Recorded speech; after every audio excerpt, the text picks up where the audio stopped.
Hey there, tonight we're uncovering the peculiar rituals of the ancient Scythians, where the truth is their feasts often involved cannabis smoke and golden goblets. What you're about to discover might just append your idea of ancient merrymaking. If these stories help you unwind, I'd love a quick like or subscribe, but only if they're genuinely working for you. I'm curious where in the world you're listening from, so drop your location and local time in the comments. It's amazing seeing our little community span the globe through these historical tales. Now make yourself cozy, maybe adjust your room temperature or get that cup of tea, and let's explore tonight's tale together.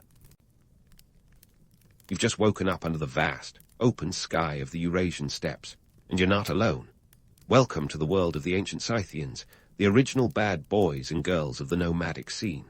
Imagine a landscape where the horizon stretches further than your dreams, and every rustle in the grass could be a herd of wild horses or an enemy tribe. You're living in a world dominated by endless plains and boundless possibilities. This is your playground, and here the horse is king. Between the 9th and 2nd centuries BCE, the Scythians galloped across these steppes, covering ground that today would span parts of Ukraine, Russia, and Kazakhstan. It's a vast empire without borders, and you, my friend, are smack in the middle of it. Your Scythian ancestors were not just riders, they were artists of equestrianism. They lived and breathed horses, which is just as well because horses were your ticket to everything: mobility, power, and even social status. If you didn't have a horse, you might as well have been invisible. But let's not get too lost in the romantic image of you as a lone rider silhouetted against the sunset. The reality was a bit more complex and considerably grittier. You see, while the Scythians had a fierce reputation, they were also shrewd traders. Forget the stereotype of the uncivilized nomad. These folks were savvy, trading gold, furs, and yes, even horses across thousands of miles. They were the Silk Road's hipsters before the Silk Road was even a thing. Their trade networks stretched from the Black Sea to the fringes of China, a logistical feat that makes modern supply chains look like child's play. Now, let's talk about gold, because who doesn't like a bit of bling? The Scythians were practically dripping in the stuff. Gold was their calling card, and they loved to flaunt it. But it wasn't just about showing off. Gold was an important element in their trade with neighboring cultures like the Greeks and Persians. They didn't just trade horses and gold. They traded ideas, styles, and sometimes punches. The Greeks, in particular, were fascinated by these exotic warriors and their shiny treasures, and they weren't shy about riding it down. Herodotus, the so-called father of history, couldn't get enough of the Scythians, painting them as both noble savages and fearsome warriors. But let's not get carried away with the glamour of it all. Life on the steppes wasn't a never-ending parade of gold and glory. It was hard and often brutal. The Scythians had to be tough, not just because they were constantly on the move, but because they balanced on the razor's edge between independence and diplomacy. They were a people who valued their freedom fiercely, yet they were also canny negotiators who knew when to strike a deal instead of a foe. In this rugged landscape, where the wind has no master and the sky no ceiling, the Scythians developed a unique culture. Their art was intricate, their burial rites elaborate, and their hairstyles.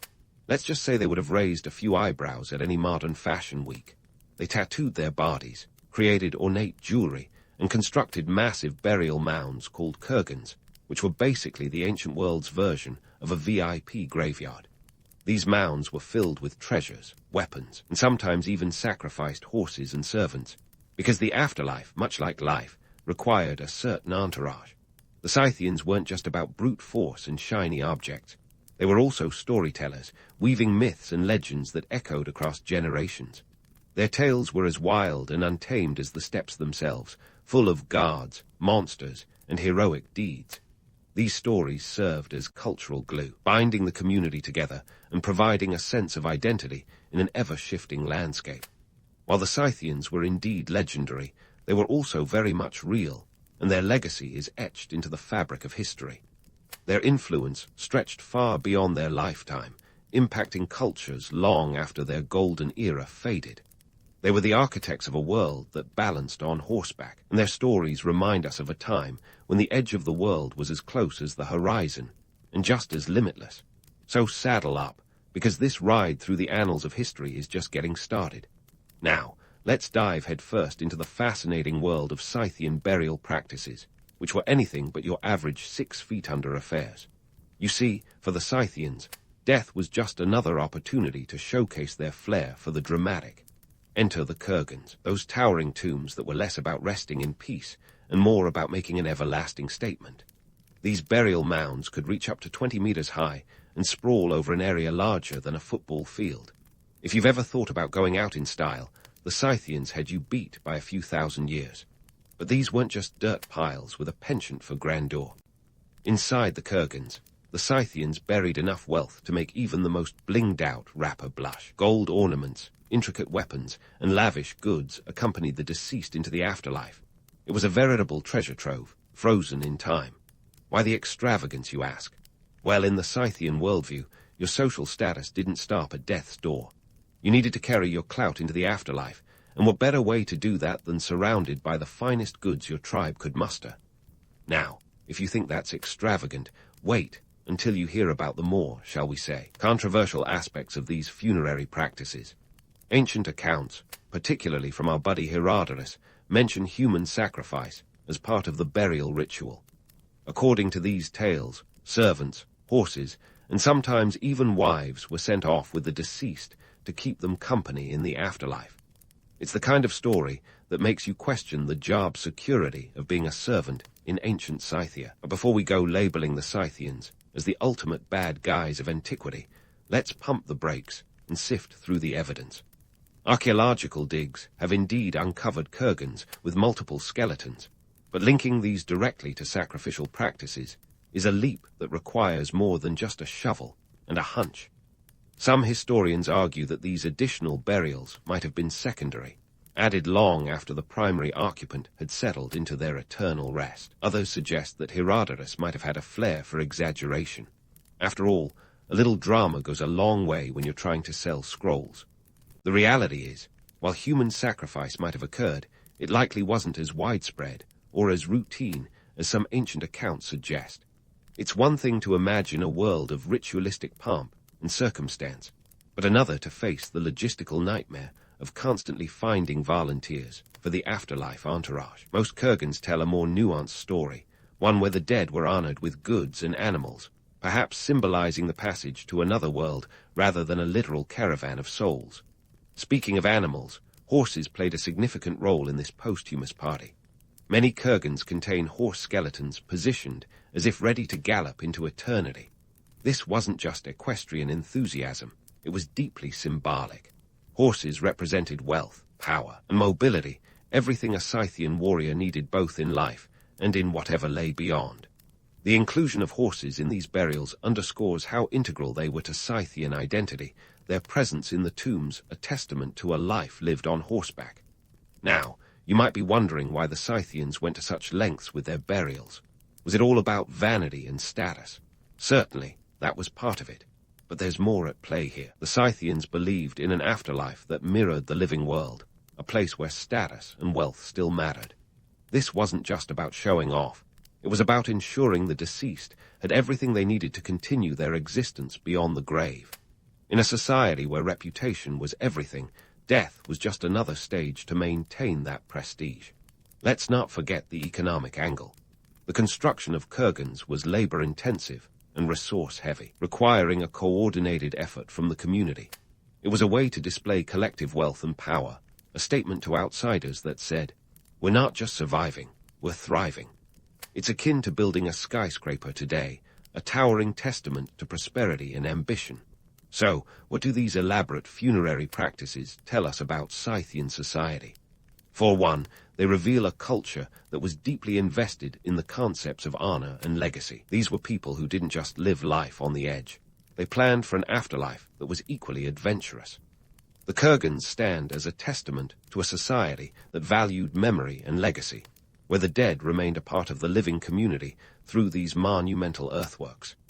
As we peel back the layers of myth and reality, we find a people who weren't just warriors and traders, but architects of a unique cultural identity. They crafted a world where life and death were two sides of the same coin, each influencing the other. It's a reminder that history isn't just a record of what happened. It's a story of how people made sense of their world and in doing so, left behind legacies that continue to spark our imagination. So, the next time you find yourself pondering the mysteries of the afterlife, remember the Scythians. They didn't just march into the unknown, they rode into it, gold glinting in the sun, ready for whatever lay beyond. And while we might never fully unravel the intricacies of their beliefs, we can certainly appreciate the audacity and artistry with which they approached the great unknown.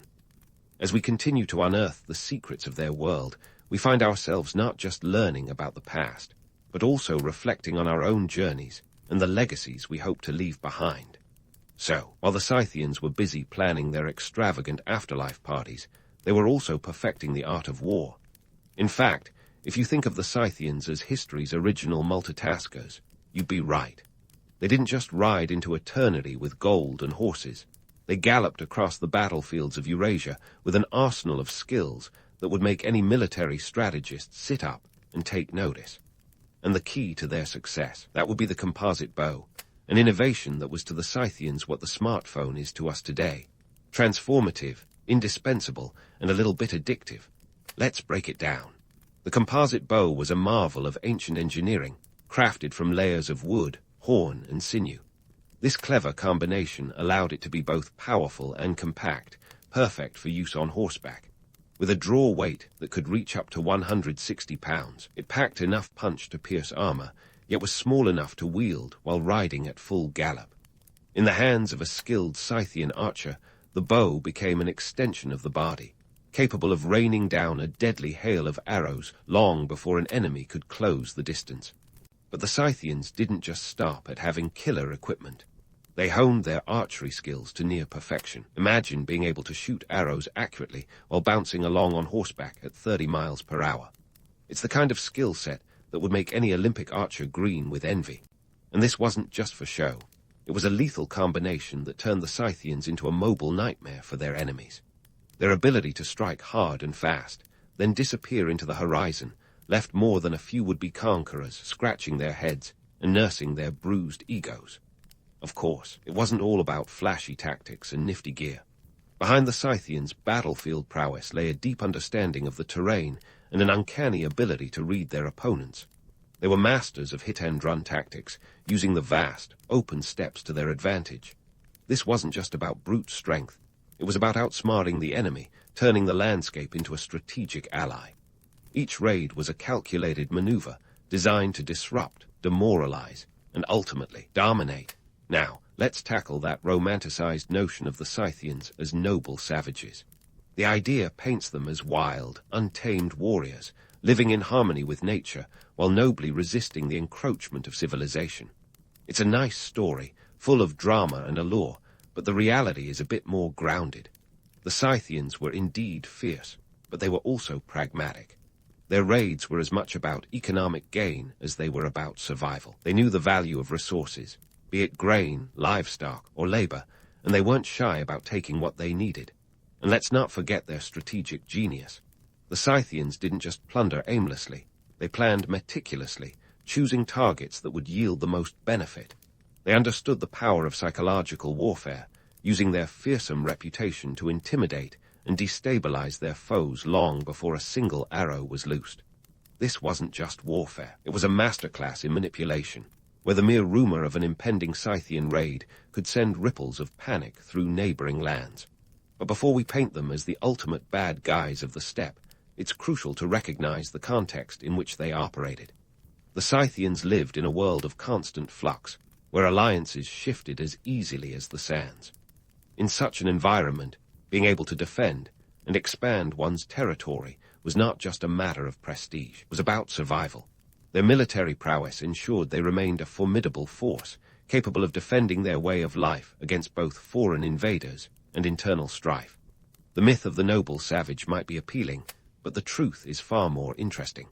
The Scythians were astute strategists, skilled warriors, and yes, at times ruthless in their pursuit of power. But they were also adaptable and innovative, qualities that allowed them to thrive in an ever-changing landscape. Their legacy is not just one of conquest and conflict, but also of ingenuity and resilience, a testament to their ability to navigate the complexities of their world with both ferocity and finesse.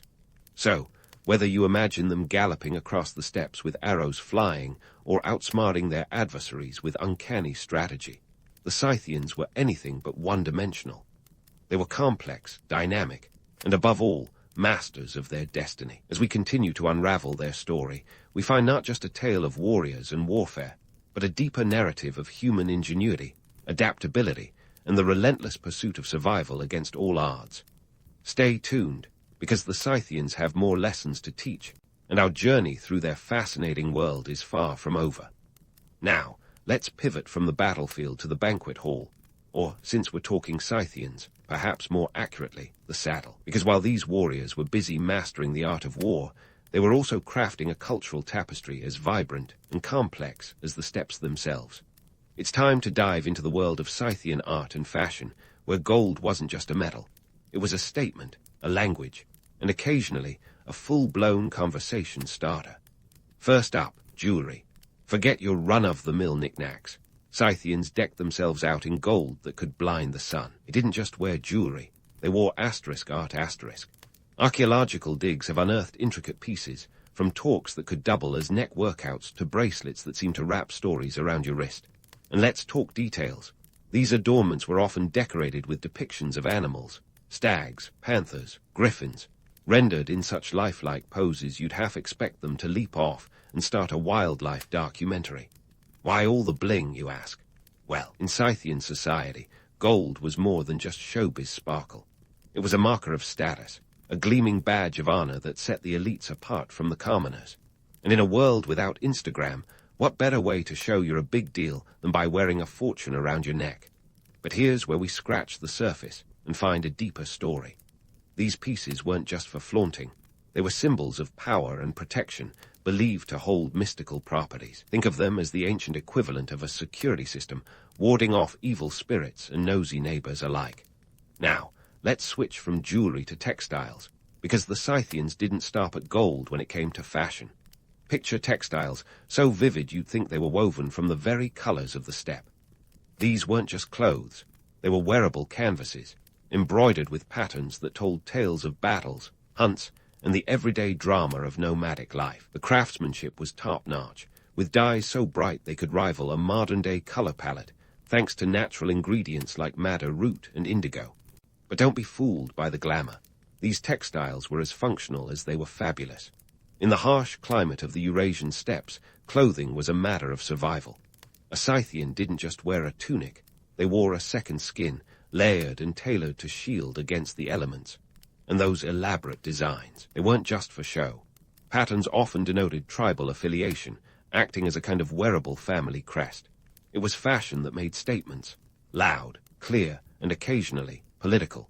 Speaking of politics, let's delve into the social dynamics these fashions concealed. It's easy to romanticize the image of the Scythian warrior, but beneath the gold and glory lay a society with layers as complex as their clothing. Social hierarchies were as intricate as their art, with a clear distinction between the nobles, who adorned themselves in jewels, and the common folk, who, well, probably didn't. But here's the kicker. Those divisions weren't as rigid as you'd think. Scythian society was more fluid than a modern-day cocktail party, with power dynamics shifting like the sands beneath their horses' hooves. And what about gender roles? Here's where we dismantle a few myths. The image of the male warrior might dominate historical narratives, but Scythian women weren't waiting in the wings.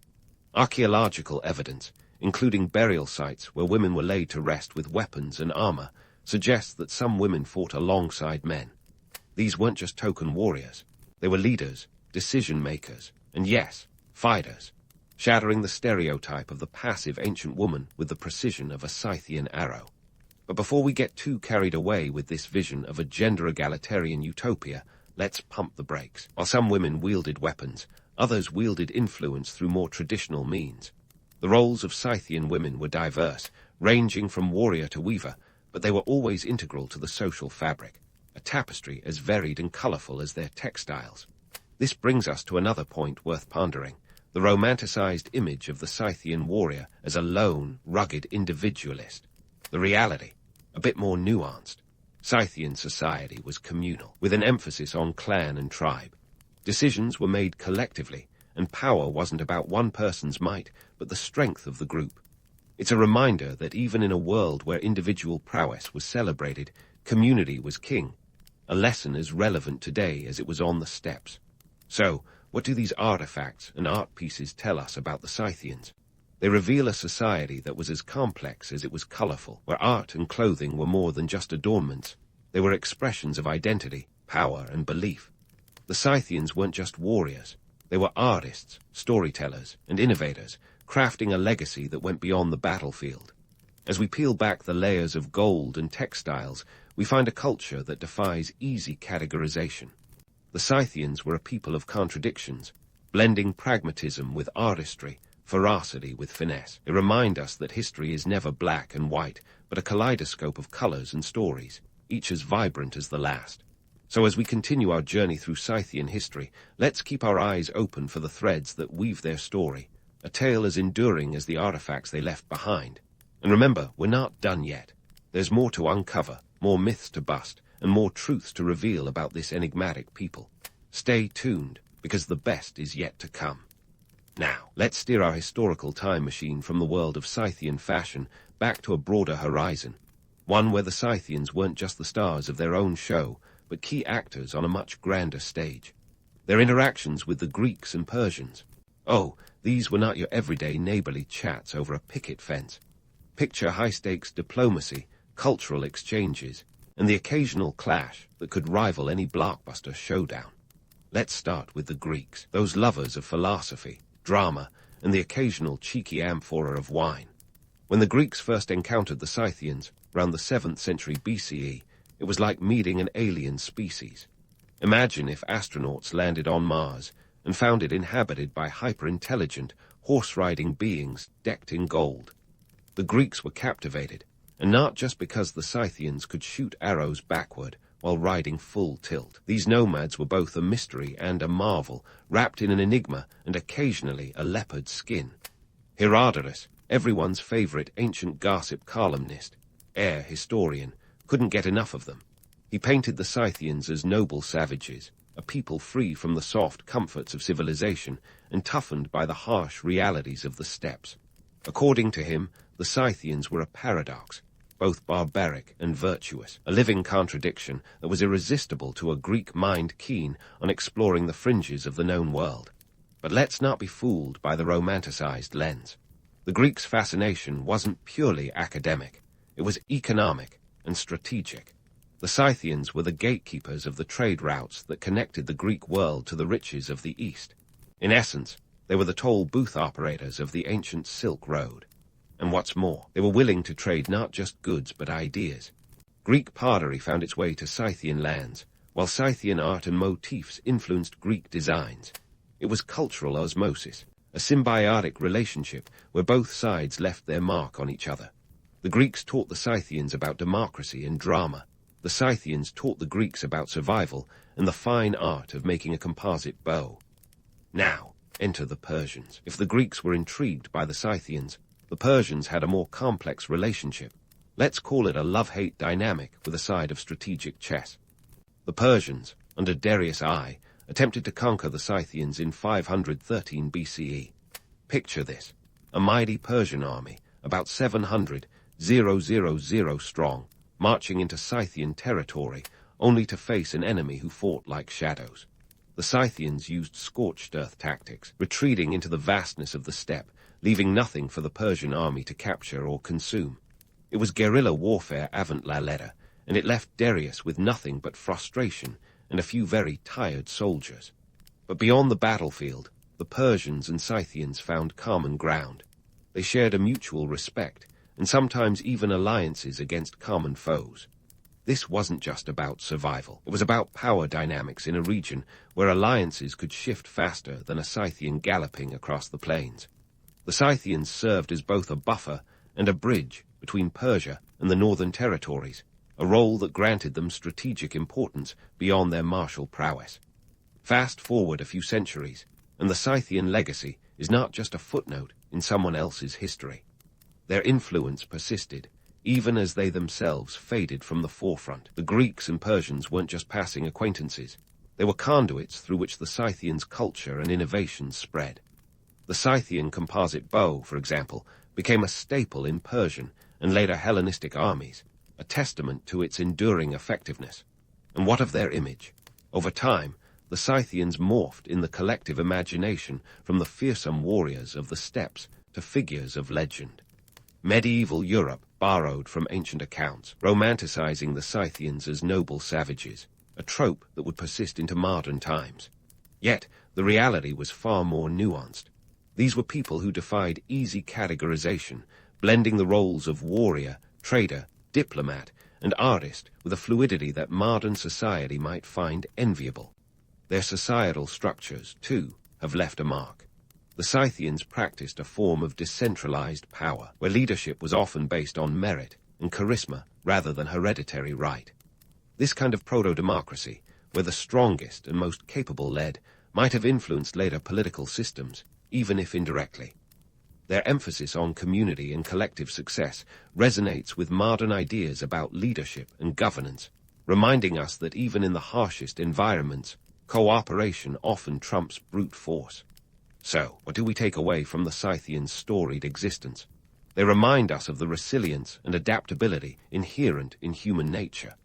They were a people who thrived in the margins, who turned the periphery into the center, and who taught us that civilization is not a static concept, but a dynamic interplay of cultures, ideas, and innovations.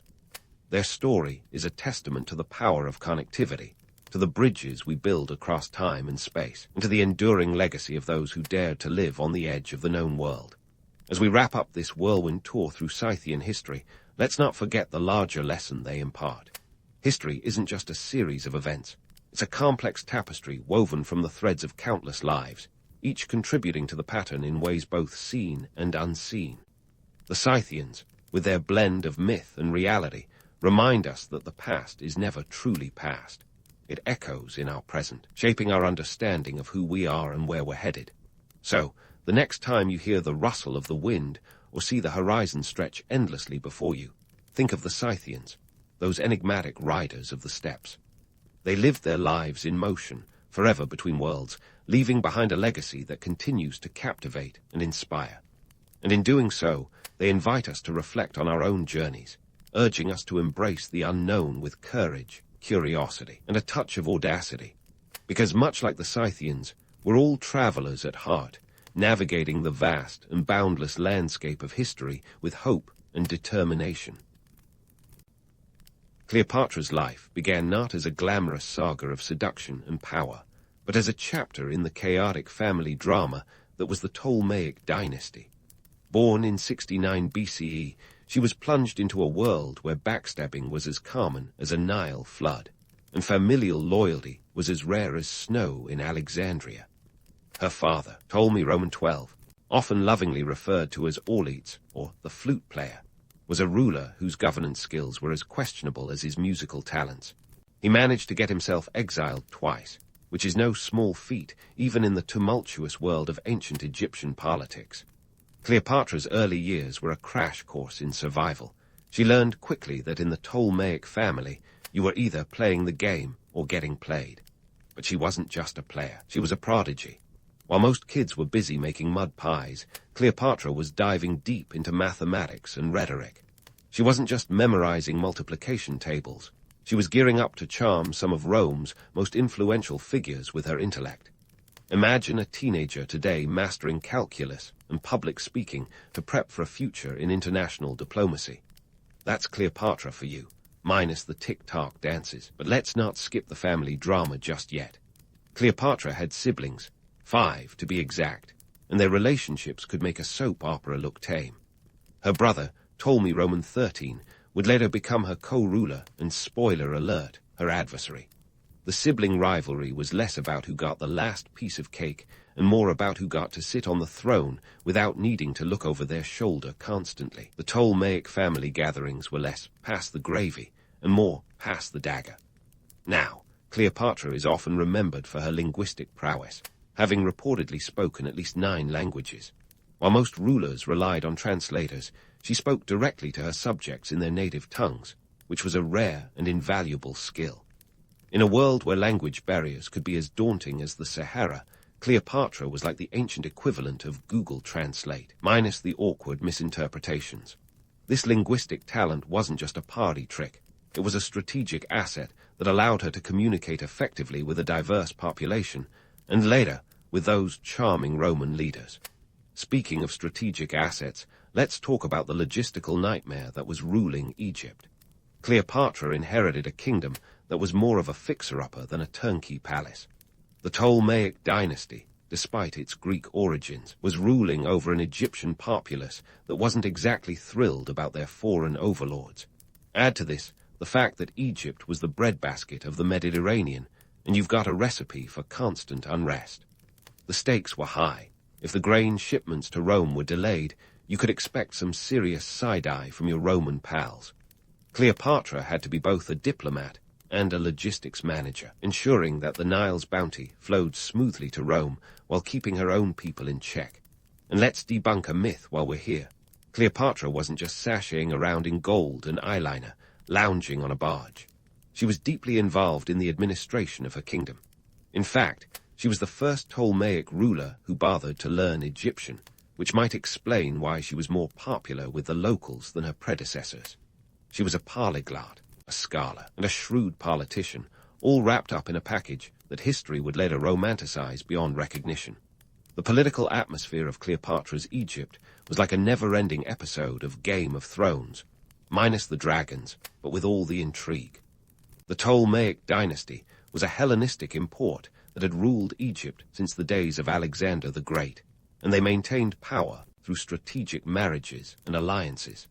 Cleopatra's own parents were likely siblings, which was a common practice among the Ptolemies to keep the bloodline as pure as possible, although it should be noted that purity often came with a side of genetic complications. Cleopatra grew up in this politically charged environment where every decision could tip the scales of power. Her education was not just about learning to rule, but understanding how to navigate a court full of rivals. She studied at the Library of Alexandria, one of the greatest repositories of knowledge in the ancient world, where she would have had access to works on philosophy, science, and the arts. This education was crucial in an era where knowledge was power, and Cleopatra wielded it like a finely honed weapon. In Cleopatra's world, communication was key, but let's not romanticize it. It was more a logistical circus than a ballet. The closest thing to instant messaging was a fleet of pigeons, and don't get me started on the reliability of those little feathered messengers. Ruling a kingdom that stretched along the Nile was no small feat. Without Google Maps, Cleopatra had to rely on a network of officials, messengers, and spies to keep tabs on her domain. Imagine trying to coordinate a massive grain shipment from the lush Nile Delta to Rome, relying on boats that moved at the speed of a leisurely river current. Cleopatra had to manage all this while keeping an eye on her ambitious siblings and an even more ambitious Rome. Despite the logistical headaches, Cleopatra's ability to communicate across cultures and languages was a game-changer. She could negotiate with Greeks, Egyptians, and Romans alike without needing a translator to filter her words. This was a time when miscommunication could lead to war, so her ability to cut through linguistic barriers was not just impressive, it was essential. But let's not forget the human side of Cleopatra. She was a woman who lived in an intensely male-dominated world, yet she managed to carve out a space where her voice mattered. She wasn't just the product of her environment, she was a force that shaped it. Cleopatra's early years were a testament to her resilience and intelligence, setting the stage for a life that would leave an indelible mark on history. Her education, family dynamics, and political maneuvering were the foundation for the legendary figure she would become. A queen who wasn't just defined by her relationships with famous Romans, but by her ability to navigate and manipulate the complex world around her. And all this before she even turned 20. Cleopatra's early life was a masterclass in preparation for the challenges that lay ahead, and it's safe to say she aced it. And so, Cleopatra, well versed in the art of survival, stood poised to tackle the next big saga in her life, her rise to power. But let's get one thing straight right off the bat. This wasn't your typical coming-of-age story. Cleopatra wasn't flipping through a How to Be Queen manual while sipping on a Nile River latte. No, she was about to play chess with some of the greatest political minds in history, and spoiler alert, she didn't just hold her own, she flipped the board. Enter Julius Caesar, the Roman general whose reputation preceded him like a thunderstorm rolling in from the west. Now, the tale of Cleopatra smuggling herself into Caesar's quarters rolled up in a rug is the kind of story that Hollywood dreams are made of, full of drama, romance, and a touch of the absurd. But let's untangle the fibers of this myth. While it's true Cleopatra needed a dramatic entrance to gain an audience with Caesar, historians suggest her methods were likely less Orient Express and more Silent Night, Sneaky Night. She probably entered wrapped in some more mundane, but equally effective, bed linens or a sack. Sorry, rug enthusiasts, no magic carpet ride here. So why did Cleopatra need to charm Caesar in the first place? Well, the family feud with her brother, Ptolemy Roman 13, had escalated to Shakespearean heights, complete with betrayal and a not-so-friendly sibling rivalry. With Egypt teetering on the verge of civil war, Cleopatra needed a powerful ally. Enter Caesar, who wasn't just in Egypt for a sun-soaked vacation. He was chasing after his rival, Pompey, and found himself in an Alexandria embroiled in chaos. Talk about stumbling into the wrong party at the right time. Cleopatra's meeting with Caesar was a strategic masterclass. She wasn't just there to bat her eyelashes and play the part of a damsel in distress. No, she talked politics, economics, and the future of Egypt with the kind of savvy that would make an investment banker blush. And speaking of investments, Cleopatra had to navigate a kingdom that was about as financially stable as a house of cards in a windstorm. Egypt was in debt, and famine was an ever-present spectre looming in the background. Think of her as an ancient Warren Buffett, only instead of Starks and Barnes, her assets were grain and political alliances. Cleopatra knew that Egypt's grain was the lifeline of Rome, and she leveraged this vital resource like a pro. It was a classic case of supply and demand, with Cleopatra in control of the supply and Rome demanding more bread and circuses. But it wasn't just about economics. It was about wielding power with precision. Cleopatra's ability to blend Egyptian opulence with Roman practicality was nothing short of legendary. Picture this. Romans, used to their relatively austere lifestyles, suddenly finding themselves in Cleopatra's lavish world of perfumed palaces and gilded barges. It was like bringing a Midwesterner to Las Vegas for the first time. Eyes wide and jaws dropped. Yet, Cleopatra wasn't just a charming hostess. She was a political chameleon, adept at navigating both Egyptian and Roman cultures. She knew when to play up her image as the exotic queen of the Nile, and when to engage in the gritty, no-nonsense negotiation tactics that would make a Roman senator nod in approval. It was this duality, this seamless blending of two worlds, that made Cleopatra not just a queen, but a force to be reckoned with. But let's not paint Cleopatra as some mystical figure who waved a wand and made problems disappear. Her reign was fraught with challenges, each more complex than the last. Debt and economic instability weren't just abstract concepts. They were daily realities that Cleopatra had to manage with shrewdness and diplomacy. Picture her as the ultimate multitasker, juggling the demands of a hungry populace, a powerful Roman ally, and a treacherous family, and all of this while wearing the crown of a kingdom that had seen better days. In her dealings with Caesar, Cleopatra wasn't merely a pawn in a Roman game of chess. She was a queen, and not just in title. Their alliance was mutually beneficial, with Caesar gaining a powerful ally in Egypt, and Cleopatra securing her throne and her son, Caesarion, as a potential heir to both Egyptian and Roman legacies. It was a partnership that would change the course of history, laying the groundwork for an era of tumultuous change and epic sagas. So next time someone waxes poetic about Cleopatra's beauty, remind them that her true allure lay in her intellect and political acumen. She was a woman who understood the power of strategic partnerships and economic leverage, who could navigate the treacherous waters of both the Nile and the Roman Tiber with equal skill. And as we delve deeper into her story, remember that Cleopatra wasn't just a footnote in Caesar's tale. She was the headline in her own right, a queen who transformed the world around her with wit, wisdom, and a little bit of magic that had nothing to do with flying carpets. Cleopatra was not just a headline in her own story. She was about to team up with a Roman VIP who came with more baggage than an airport carousel. Mark Antony. If Cleopatra's relationship with Julius Caesar was a strategic partnership wrapped in a hint of romance, her affair with Antony was a full-blown public spectacle, complete with fireworks, literally. Antony was not just any Roman. He was a charismatic general with a penchant for drama and a weakness for opulence that rivaled Cleopatra's own legendary extravagance. Their relationship was a cocktail of love, power, and political maneuvering, shaken, not stirred. Now, before we get swept away by the romantic notion of two star-crossed lovers ruling the ancient world, let's pump the brakes and dive into the nitty-gritty. Cleopatra and Antony's alliance was as much a political chess match as it was a love story. Antony was part of the Second Triumvirate, a trio of powerful men who essentially held the reins of the Roman Empire. He was tasked with overseeing the eastern provinces, a region that conveniently included Cleopatra's Egypt. With Octavian, the future Augustus, breathing down his neck back in Rome, Antony needed resources, and Cleopatra's Egypt was the jackpot of the ancient economy, rich in grain, gold, and a strategic location. The allure of Cleopatra's wealth was undeniable, but to say Antony was just in it for the money would be a disservice to the drama of their partnership.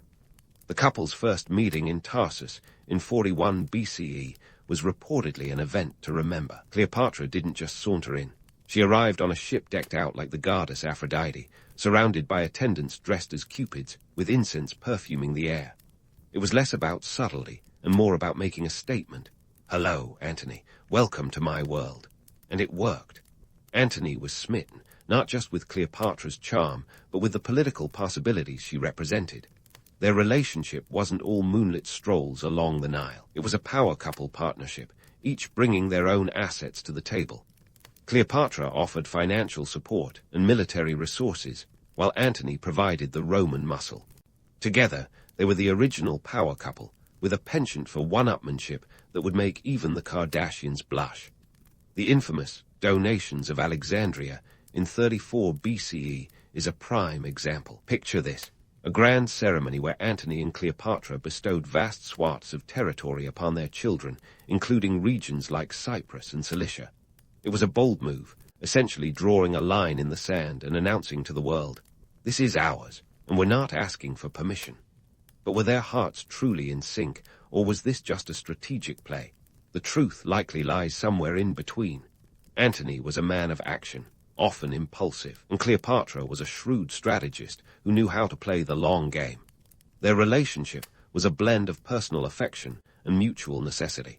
Cleopatra needed Antony's military prowess to secure her throne and protect Egypt's interests. Antony needed Cleopatra's financial backing to fund his campaigns and maintain his grip on power in the East. Speaking of campaigns, let's talk military maneuvers. Antony's military ambitions were as grand as his taste for luxury. His campaigns against the Parthians, however, were not the smashing successes he'd hoped for. In 36 BCE, an ill-fated attempt to conquer Parthia ended in a costly retreat. Antony's forces suffered heavy losses, and morale plummeted faster than a lead balloon. Cleopatra's support during these campaigns was crucial, not just in terms of providing troops and resources, but as a morale booster for Antony himself.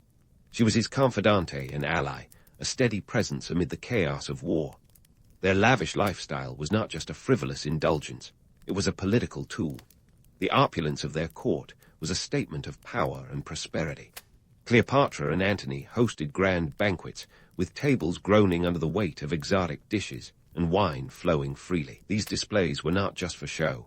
They were a way to inspire loyalty among their followers and intimidate their enemies. The message was clear. They were rulers of immense wealth and influence, a force to be reckoned with. Yet this very opulence was a double-edged sword. Back in Rome, Octavian was using their extravagance against them, painting Antony as a man corrupted by the decadent East and Cleopatra as the seductress leading him astray. The Roman public, already wary of foreign influence, ate up these tales with the same fervor they devour a gladiator match. Antony was depicted as abandoning his Roman virtues for the luxury of the East, a narrative that would later fuel the propaganda war against them. So, was Cleopatra and Antony's love story genuine, or was it a convenient alliance dressed up in romance? The answer isn't black and white. Their relationship was a complex tapestry woven from threads of affection, ambition, and necessity. They were two powerful figures navigating a world of shifting allegiances and political intrigue, using every tool at their disposal to maintain their grip on power. In the end, Cleopatra and Antony's story is a testament to the tangled web of human relationships, where love and politics often dance a complicated tango. As we delve deeper into their saga, remember that their love was as much about the Game of Thrones as it was about the heart. Stay tuned, because this tale of passion and power is far from over. Cleopatra and Antony, two powerhouses in their own right, were about to face the ultimate test of their political and personal alliance, the Battle of Actium. Cue the dramatic music, because this naval showdown in 31 BCE was the ancient equivalent of a blockbuster summer movie, complete with battleships, high stakes, and enough propaganda to fill a Roman amphitheater. Let's set the stage. Cleopatra and Antony were hunkered down in Greece, gathering their forces for a showdown with Octavian, who was about as charming as a sandstorm and twice as relentless. Octavian, soon to be known as Augustus, was the man on a mission to claim sole control of Rome, and let's be honest, he wasn't a fan of sharing. Antony had amassed a fleet of around 500 ships, a floating armada that, on paper, seemed like a formidable force. Cleopatra chipped in with her Egyptian fleet, adding a touch of Nile flair to the proceedings. But here's where things get about as murky as the waters of the Tiber. While Antony's forces were impressive, they were also a logistical nightmare. Picture trying to coordinate an enormous fleet without the aid of a GPS or any modern naval strategies. Cleopatra had her own ships, a testament to Egypt's naval prowess, but they were primarily designed for transport rather than combat. As if that wasn't enough of a headache, morale among Antony's ranks was lower than a snake's belly, thanks to Octavian's relentless smear campaign. The Roman public had been fed tales of Antony's supposed descent into an exotic world of excess and foreign influence. Octavian was a propaganda prodigy, folks. He painted Antony as the Roman gone rogue, allured by Cleopatra's charms, and led astray from his Roman roots. In reality, Antony was a seasoned general with decades of experience, but perception is everything. Octavian's tales of Cleopatra as the ultimate femme fatale were as effective as they were exaggerated. She was depicted as Rome's worst nightmare, a powerful, intelligent woman with her own agenda. So, with tensions higher than a kite in a strong wind, the fleets met at Actium. Antony and Cleopatra's forces were stationed on the promontory of Actium, strategic in theory, but isolated in practice. Octavian's fleet, led by the capable Agrippa, cut off their supply lines like a cat toying with a mouse. The battle itself was a chaotic clash of oars and sails, with Antony and Cleopatra's forces suffering from indecision and miscommunication. It was like trying to play chess while someone keeps changing the rules. In the end, Antony and Cleopatra's fleet was overwhelmed. As Octavian's forces closed in, the couple made a dramatic escape. Cleopatra's flagship led the retreat, with Antony following suit. The aftermath was a disaster of titanic proportions, minus the iceberg but with all the sinking ships. Cleopatra's fortunes had taken a nosedive, and with them, Antony's prospects for holding Rome's eastern provinces. Back in Rome, Octavian was already planning his victory parade, complete with Antony and Cleopatra as the villains of his narrative. The economic and political fallout from Actium was as brutal as the battle itself. Antony's forces fell apart faster than a sandcastle at high tide, and his remaining allies quickly abandoned ship, some quite literally. Cleopatra, ever the strategist, returned to Egypt to regroup, but her options were dwindling like Egypt's once mighty coffers. The grain-rich kingdom was now more of a gilded cage, with Roman forces closing in and political allies harder to find than a needle in a haystack. The battle had also dealt a severe blow to Cleopatra's image. Octavian's propaganda machine worked overtime, solidifying her reputation as the seductive queen who led Antony astray. It was a narrative destined for the history books, even if it was more fiction than fact. In truth, Cleopatra was a ruler caught between a rock and a Roman hard place, where her ambitions for Egypt were constantly thwarted by the empire's expanding grasp. So, while the romance of Cleopatra and Antony captures our imaginations, let's not forget the stark reality. They were two leaders trying to maintain their thrones in a world that was rapidly changing. The Battle of Actium was a turning point, not just for them, but for the ancient world. It marked the beginning of the end for Cleopatra's reign, and the rise of Octavian as the undisputed ruler of Rome. It was a tale of ambition, love, and political maneuvering that would echo through history, proving that in the cutthroat world of ancient politics, no one was safe from the tides of fortune. And as we look back on this epic saga, let's remember Cleopatra not just as the alluring queen of legend, but as a savvy ruler who fought to the bitter end for her kingdom. Her story is one of resilience and cunning, a testament to the complexities of human ambition and the relentless march of history. Stay tuned as we continue to unravel the final chapters of Cleopatra's life, where the stakes are higher than ever and the drama is far from over. As Cleopatra retreated to Egypt, the sands of time were slipping through the hourglass faster than an ancient chariot race. The Battle of Actium had left her kingdom battered, her alliances shattered, and her power teetering on the edge of oblivion. With Octavian's forces closing in, Cleopatra's situation was as dire as a Nile drought during harvest season. It was time for our queen to face the music, and it wasn't exactly a royal symphony. In her final days, Cleopatra was more than just a queen in a gilded cage. She was a strategist to the very end. She knew that Octavian, soon to be Rome's first emperor, was a man of ambition, not sentiment. His plan was to parade Cleopatra through Rome as the ultimate trophy, a symbol of his triumph over the East. But Cleopatra was having none of it. She would go down on her own terms, not as a captive in someone else's victory lap. Enter the legendary Asp, the slithering star of Cleopatra's final act. The story goes that Cleopatra, draped in regal attire, allowed the venomous snake to deliver the fatal bite, choosing death over humiliation. It's a tale that's captivated imaginations for centuries, full of drama and tragedy. But let's inject some reality into this serpentine fable. While it's possible that Cleopatra used an asp, potentially a cobra, known in Egypt as the symbol of royalty, there's also a chance she used a more practical method, like poison. After all, Cleopatra was not one to leave things to chance, especially not when it came to her own demise.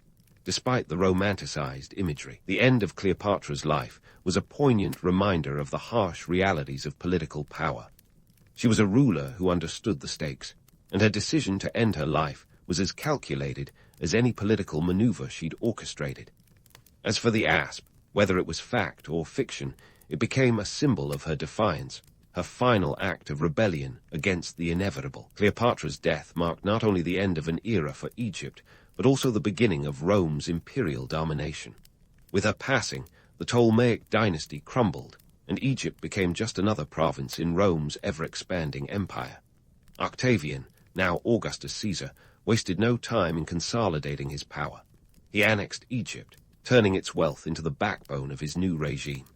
Cleopatra had been the last pharaoh, but in the grand tapestry of history, she merely a cog in the ancient political machine, a pawn in Rome's imperial ambitions. The romantic allure of Cleopatra's story often overshadows the gritty reality of her reign. She was a ruler who navigated a treacherous political landscape with skill and savvy, but she was also a leader caught in the shifting tides of history. Her legacy is a testament to the complexities of power, where ambition and pragmatism often clashed with the realities of empire building. Over the centuries, Cleopatra's story has been romanticized to the point of myth. From Shakespearean dramas to Hollywood blockbusters, she's been portrayed as the ultimate femme fatale, a siren who brought mighty men to their knees. But let's peel back the layers of legend to reveal the woman beneath. Cleopatra was a polyglot and a scholar, a ruler who spoke 9 languages, and engaged with some of the most powerful men of her time, not with seduction, but with intellect and strategy. Yet, the romantic myth endures, because, let's face it, history loves a good story. Cleopatra's tale is one of beauty and betrayal, love and loss, power and downfall. It's a narrative that resonates because it's as human as it is epic. We want to believe in the seductive queen who defied an empire, even as we acknowledge the political machinations that truly defined her reign.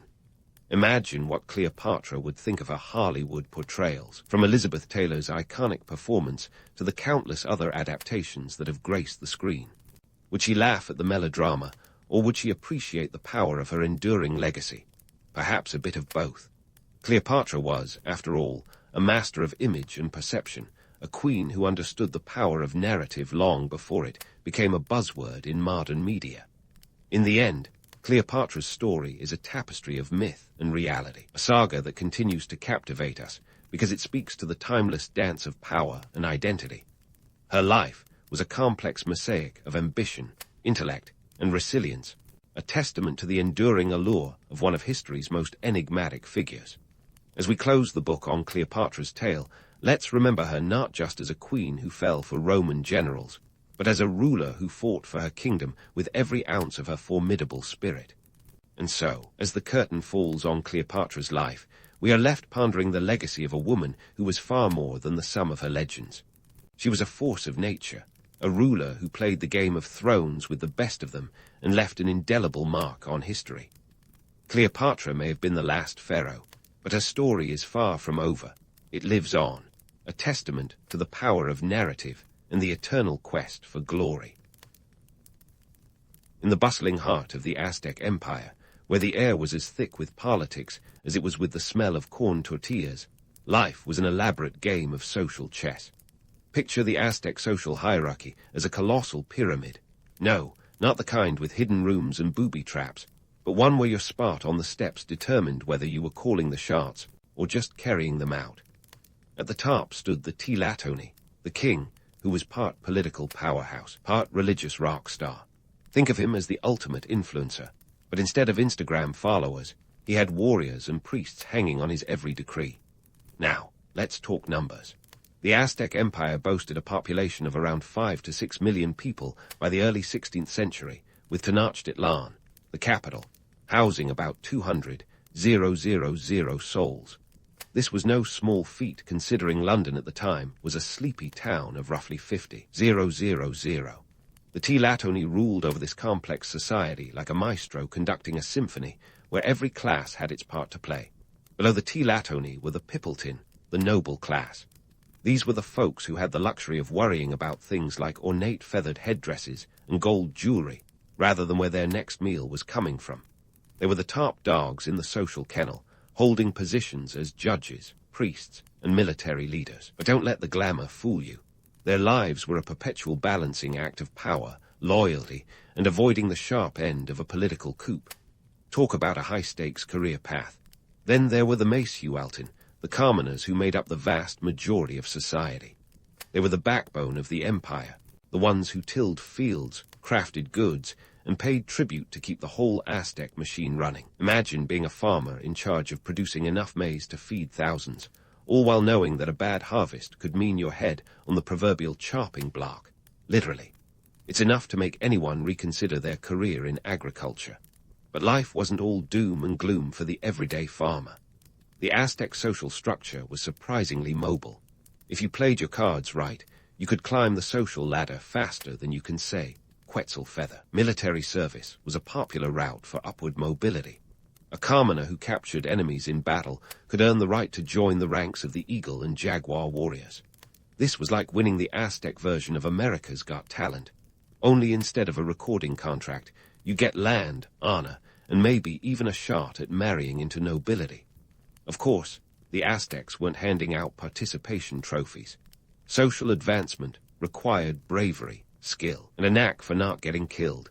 It was a bit like trying to win Survivor, but with less coconut and more human sacrifice. Speaking of which, let's not sugarcoat the role of sacrifice in Aztec society. It was a vital part of the cosmic order, a spiritual necessity to appease the gods and ensure the sun rose another day. The Tlatoni and the priests were responsible for maintaining this delicate balance, orchestrating rituals that were as much about political theater as they were about religious duty. Now, if you're wondering how the Tlatoni kept the empire's gears turning without constant revolt, it boiled down to a mix of fear, respect, and a healthy dose of pageantry. The Aztec ruler was a master of grand gestures and elaborate ceremonies, from heart-stopping human sacrifices to awe-inspiring public displays of wealth and power. It was like a never-ending royal tour, designed to remind everyone, nobles and commoners alike, who was in charge. So, there you have it. The Aztec social structure was a dizzying climb up the pyramid, with power and prestige on one side and hard work and sacrifice on the other. It was a world where your place in society was as much about where you were born as what you could achieve. And while the legend of the Aztec Empire often paints a picture of a mighty civilization, the reality was a complex web of social dynamics, political intrigue, and spiritual fervor. In the end, the Aztecs were not just conquerors and builders, but masters of a social system that balanced on the edge of a ceremonial dagger. While the Aztec social pyramid was as intricate as a politician's web of promises, let's shift gears to the economic motor revving beneath it. Picture Tenochtitlan not just as a city, but as the pulsating heart of a sprawling empire. Think New York, but with more feathers and fewer skyscrapers. Here, the famed marketplaces were the lifeblood of the economy, a bustling carnival where commerce wasn't just survival, but an art form. At the heart of all this economic activity was the Tlaxcalco market, the largest in the Aztec world. This was no mere farmer's market. We're talking about a commercial colossus that could rival any modern-day megamall. It drew about 60,000 people daily, all there to haggle over everything from obsidian blades to baskets of squawking turkeys. And boy, did they haggle. You see, the Aztecs didn't have coins jangling in their pockets. Instead, they had cacao beans and cotton cloaks to flash their financial muscle. So yes, in the land of the Aztecs, money really did grow on trees, or at least in the garden. Cacao beans were the dime of their day, the currency of choice for the common folk. Just 100 beans could snag you a modest turkey. Meanwhile, a cotton cloak, akin to a high-value banknote, was the choice of the economically elite. But don't get too carried away imagining folks walking around in nothing but their currency. The Aztec economy was as complex as a modern stock exchange, with values fluctuating based on supply, demand, and the odd whim of the marketplace guards. This thriving trade hub wasn't just for buying and selling, though. It was a social equalizer, a place where a farmer could rub shoulders with noble Pippleton as easily as a tourist slips into an exclusive nightclub. It offered more than goods. It offered possibilities. Here, the lines between classes blurred a little, as gossip and alliances were as much a currency as cacao. Trade and tribute were the twin engines propelling the Aztec economy. The empire's expansion wasn't just about flexing military might. It was about weaving a vast web of economic dependencies. Conquered territories were more than just marks on a map. They were revenue streams. Tribute flowed into Tenochtitlan like a river of wealth. Corn, beans, textiles, and of course, those precious cacao beans. This system ensured that while the Tlaxcalco and the nobles lived in luxury, the commoners had more than just their backs to break. But let's not romanticize it too much. This wasn't a utopia of equal opportunity. The economic disparity was as glaring as a midday sun in the Aztec sky. While trade offered social mobility, it was a tricky tightrope walk. For every success story of a merchant climbing the social ladder, there were countless others who remained rooted to the ground. The Aztec markets were a microcosm of society, full of promise but rife with pitfalls. And let's not forget the human cost. The labor that powered this economic machine was relentless. Tribute wasn't just an economic mechanism, it was a tool of control. The constant demand for goods and labor kept conquered peoples under the Aztec thumb. This wasn't just a matter of collecting taxes. It was about ensuring that the empire's gears kept turning, no matter the human toll. So, while the Aztec markets were a marvel of ancient commerce, they were also a stark reminder of the empire's dependence on a finely tuned system of trade and tribute. It was a world where your place on the economic ladder could mean the difference between prosperity and poverty. A world not so different from our own, if we're honest. As we explore further, remember that beneath the glittering facade of Aztec society lay the gritty reality of its economic engine, a testament to human ingenuity, and sometimes human folly. Now, let's swivel our lens from the bustling market stalls back to the heart of Aztec culture, a place where the calendar was as much a tool for scheduling religious ceremonies as it was for planning your next human sacrifice. The Aztecs were nothing if not thorough. Their religious life was woven into the very fabric of their daily existence, like sequins on a pop star's costume, eye-catching, intricate, and occasionally baffling. For starters, the Aztecs had a calendar system so elaborate it could make a Swiss watchmaker break into a sweat. They used two interlocking calendars, the Zupohualli, a 365-day agricultural calendar, and the tonal pohuali, a 260-day ritual calendar. Together, these calendars created a 52-year cycle, known as a century, after which the world was perilously close to ending, not unlike our modern-day obsession with the apocalypse, but with less Hollywood flair and more bloodshed. These calendars dictated the rhythm of life, orchestrating everything from harvests to holy days. Speaking of holy days, the Aztecs had more festivals than you could shake a sacrificial dagger at, each dedicated to a different deity in their pantheon, which was as crowded as a rush-hour subway car. The guards were a demanding bunch, requiring regular appeasement to ensure everything from successful crops to victory in battle. It's like being stuck in a group chat where everyone wants something from you, but instead of sending memes, you're offering up hearts, literal ones. Now, let's tackle the big kahuna of Aztec rituals, human sacrifice. It's the elephant in the room whenever the Aztecs are mentioned, and for good reason. In the grand cosmic game, human life was the currency that kept the universe ticking. The Aztecs believed that the gods had sacrificed themselves to create the world, and in return, demanded human blood as a nourishing repayment. It was a grim, if somewhat poetic, cycle of giving and taking. Sacrifices were held atop the towering Templo Mayor in Tenochtitlan, where victims were often prisoners of war.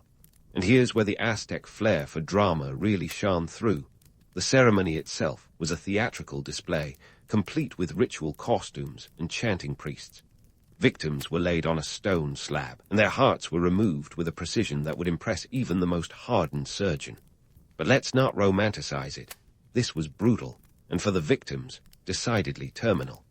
Yet, despite its grim reputation, human sacrifice wasn't just about appeasing gods or keeping crops bountiful. It was also a political tool, a way for the Tlatoni to solidify power and instill fear both within the empire and among neighboring states. It was the ultimate display of dominance, an ancient power move that said, "We're so mighty, we can afford to offer up our own." But not all Aztec rituals ended in bloodshed. For instance, the Flower Wars, or Xachiayatl, were a kind of ritual combat between city-states, more for capturing prisoners for sacrifice than for conquering land. Think of it as a deadly sports league, where winning meant boosting your team's morale and stocking up on future sacrificial victims. It's like if the Super Bowl ended with the losing team getting handed over to the winning team's priests. Talk about a game with high stakes. Beyond the blood and spectacle, though, Aztec rituals were deeply spiritual affairs, rooted in a worldview that saw life as a gift from the gods, requiring constant renewal. Every ceremony was a reminder of this cosmic debt, a chance to renew the divine contracts that kept the world spinning. This was a world where divinity and daily life were intrinsically linked, where the spiritual and the mundane walked hand in hand down the same cobbled streets. But let's not ignore the myth-making that surrounds these practices. The image of the bloodthirsty Aztec has been splashed across Western histories like a lurid tabloid headline. The reality, as you might expect, is more nuanced. Yes, sacrifice was a cornerstone of Aztec religion, but it was also part of a larger tapestry of belief and tradition, a way to engage with the divine that was no more or less strange than other ancient rites. It was both a political statement and a spiritual necessity, a reminder that the Aztecs were as much philosophers as they were warriors. In their cosmology, the universe was perpetually on the brink of collapse, a precarious balance held together by ritual and faith. This belief wasn't just a cultural quirk. It was a driving force behind the vast, intricate ceremonies that dominated Aztec life. It shaped everything from architecture to art, influencing the very layout of their cities, which were designed to mirror the cosmos. In Tenochtitlan, each temple and plaza was a microcosm of the divine order, a reflection of the heavens etched into the earth. While the Aztecs have been famously, or infamously, linked with their penchant for bloodletting, it's vital to view their practices through the lens of their own culture, not our modern sensibilities. Their rituals were complex acts of devotion, community, and power, a way to connect with their gods and each other. They were a civilization that didn't just believe in fate, but actively sought to shape it, one ceremony at a time. As we peek behind the curtain of Aztec spirituality, we're reminded that their story is one of contrasts, a people capable of both stunning achievements and staggering brutality. They were a society that lived at the intersection of the sacred and the profane, where the divine was always within reach, sometimes literally. And as we explore further, keep in mind that the Aztecs were not just about pyramids and sacrifices, but about a rich cultural legacy that continues to captivate and confound us to this day. Transitioning from the Aztec cosmos and its ritualistic fervor, let's dive into the nitty-gritty of daily Aztec life. Education and gender roles, a duo as intertwined as a double helix. It turns out, the Aztecs were big on education, and not just in the let's teach the kids to read sense. No, they had a whole societal blueprint for their offspring, preparing them to either wield a sword or weave a tapestry, depending on which side of the gender fence they found themselves. Boys were expected to grow into warriors, and this wasn't just a learn-to-fight crash course. From the tender age of 15, they enrolled in schools known as Tolpachkeli or Karmakak, depending on their social standing. The Tolpachkeli was the local public school of sorts, while the Karmakak was a bit more like the Ivy League, if the Ivy League had classes in military strategy and theology. Here, young lads would learn the art of war, which, let's face it, was kind of the ancient equivalent of a career in tech, highly sought after and rife with perks like land grants and elevated status. By the time they were ready to join the ranks, they'd be well versed in weaponry, tactics, and probably had a killer warrior scream to boot. Girls, on the other hand, had a curriculum that was more Martha Stewart than Marcus Aurelius. Their education was focused on domestic skills, which sounds like a raw deal until you realize these skills kept the empire ticking. From weaving elaborate textiles to mastering the culinary arts, Aztec women were the unsung heroes of home economics. And while their schooling didn't involve spears or shields, it was no less rigorous. The Karmakak also opened its doors to noble girls, offering them a chance to learn religious duties and the intricacies of managing a household that could rival any small business today. Now, you might think the Aztec gender roles were set in stone, but they had their flexibilities. Women, for instance, could become priestesses or even traders, and in some cases, they wielded considerable influence. Take the role of Cihuatlatoni, the female equivalent of a ruler in certain regions, proving that Aztec society had its moments of gender fluidity. It was like a game of chess, where the queen had more moves than you'd initially expect. This brings us to the Aztec version of career counseling. Your role in society wasn't just a matter of personal preference, but a preordained duty, dictated by your family's status and your gender. The gods, the stars, and your parents had more say in your future than any guidance counselor ever did. And while this might sound like a cosmic buzzkill, it offered a sense of purpose and belonging that could rival even the most passionate motivational speaker today. But let's not dress this up too much. Despite these opportunities, the Aztec world was a tough place to break the mold. For every woman who rose to prominence, there were countless others who toiled away in obscurity, their stories untold and uncelebrated.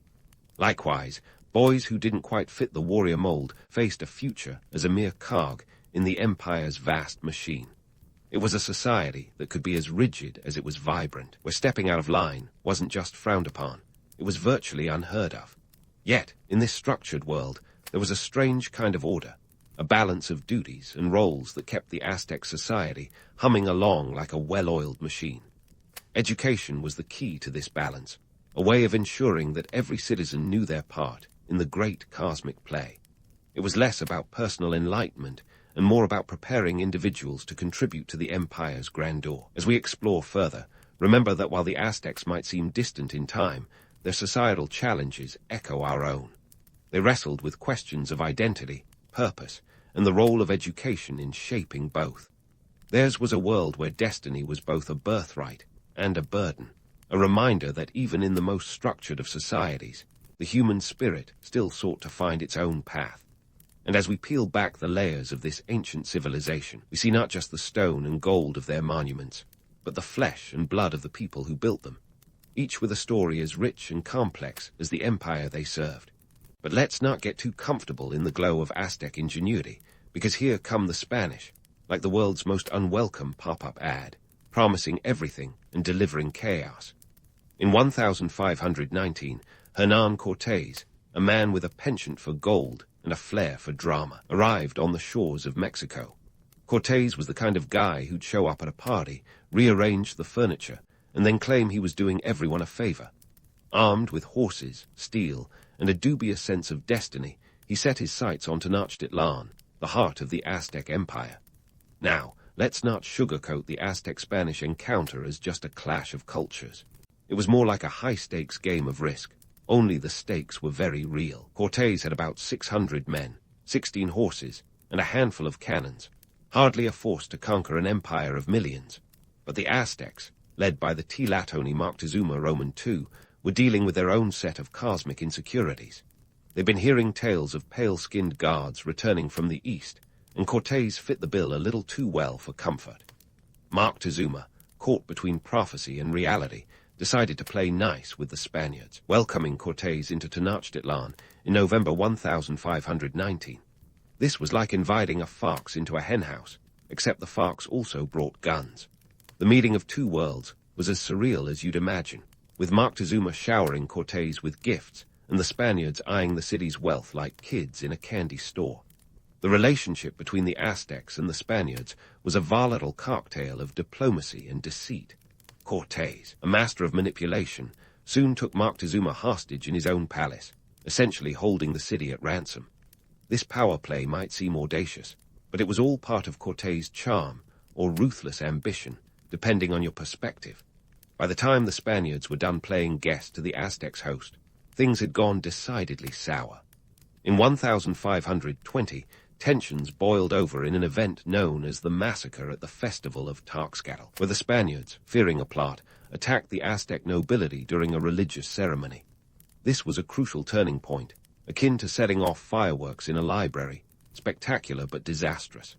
The Aztecs retaliated, and Cortés, realizing he'd overstayed his welcome, fled the city in what became known as La Noche Triste, or the Night of Sorrows.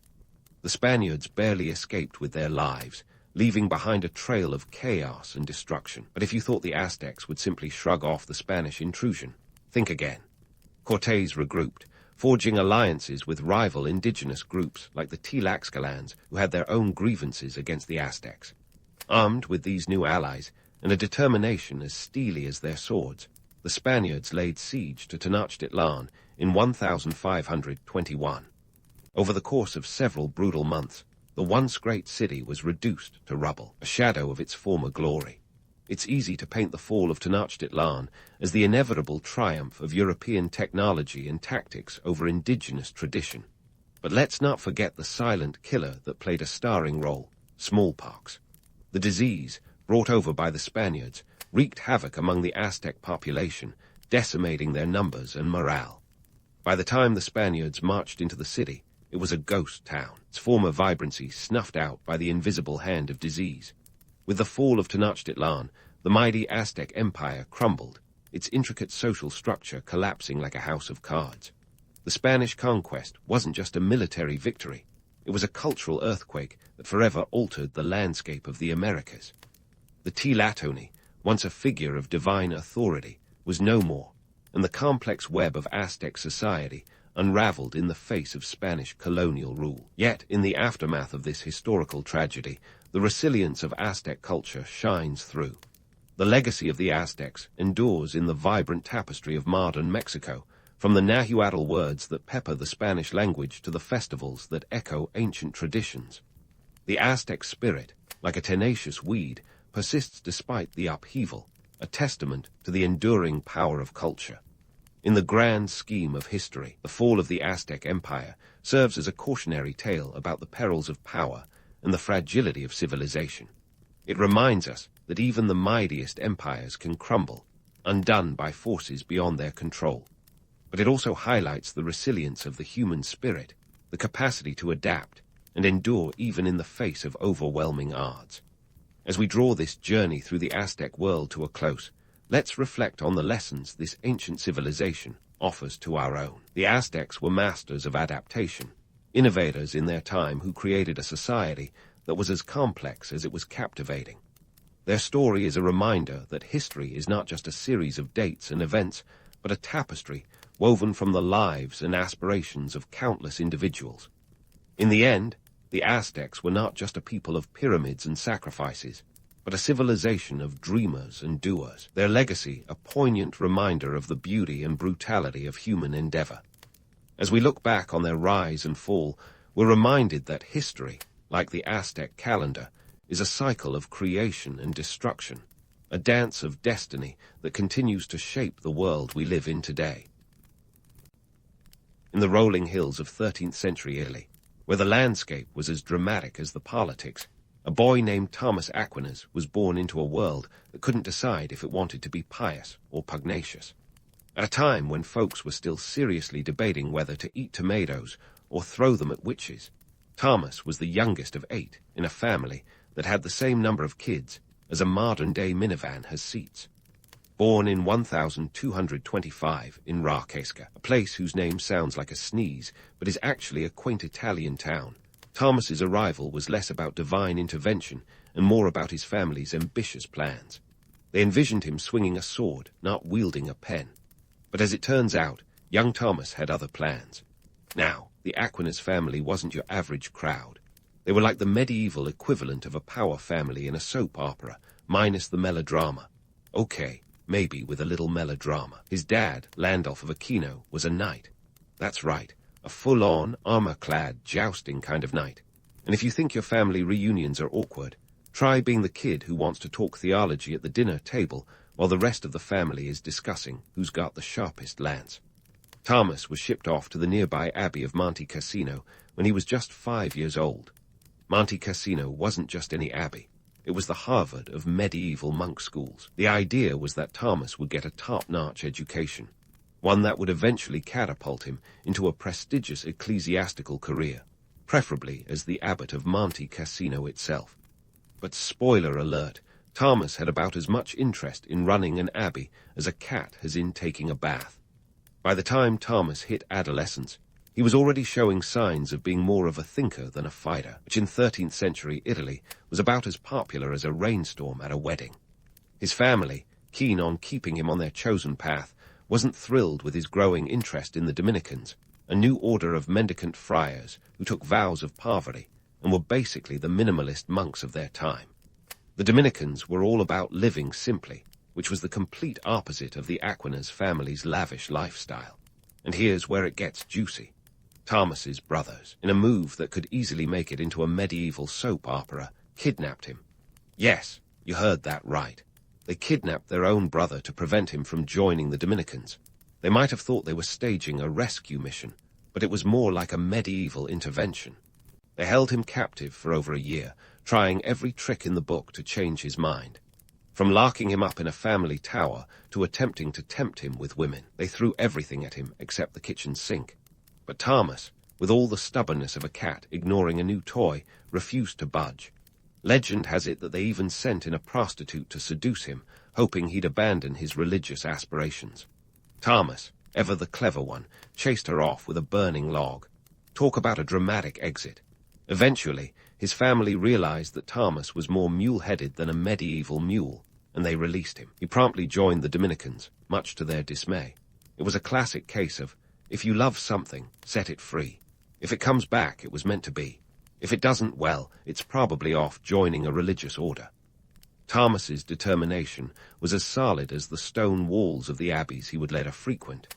He had this audacious idea that faith and reason weren't mortal enemies, but could actually get along like peanut butter and jelly, at a time when people were still trying to figure out if the earth revolved around the sun or vice versa. Thomas was busy blending Aristotle's philosophy with Christian theology. He wasn't just thinking outside the box. He was questioning whether the box even needed to exist.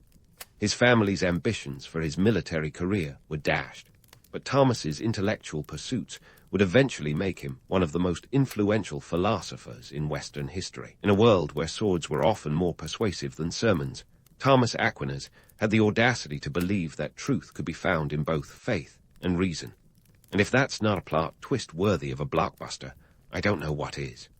The scene now shifts to the bustling halls of the University of Paris, a place so legendary in the world of medieval academia that it was basically the Hogwarts for theology and philosophy students.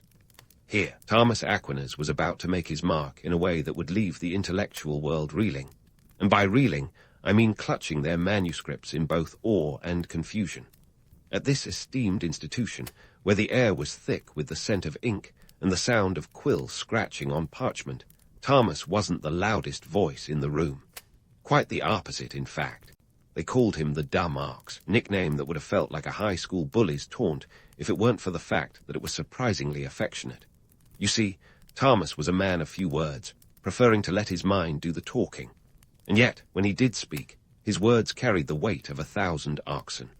His quiet demeanor and hefty build made him look more like a gentle giant than the intellectual titan he was destined to become.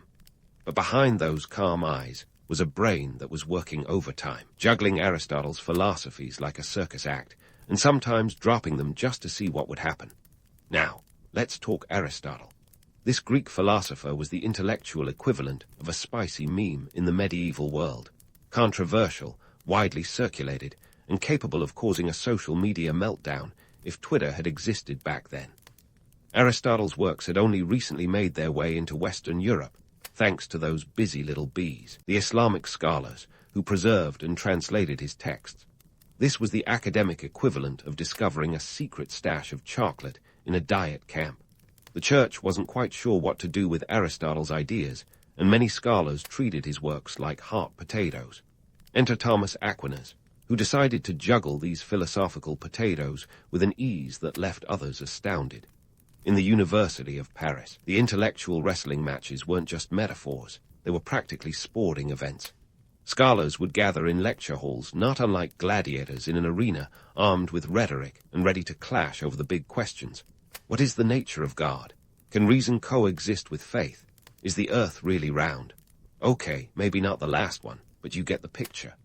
Thomas, with his quiet determination, took on these debates with a unique perspective. He argued that faith and reason weren't mortal enemies, but rather awkward dance partners at a medieval ball, constantly stepping on each other's toes, but ultimately creating something beautiful together. This wasn't just abstract theorizing for Thomas. It was a mission.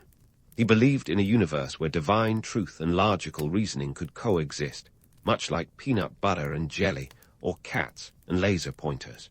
This might not sound revolutionary today, but in the 13th century, it was akin to suggesting that knights could ride into battle on bicycles instead of horses.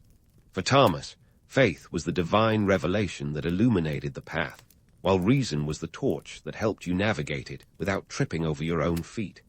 His most famous intellectual sparring partner was the formidable Siger of Brabant, another heavyweight in the scholastic ring.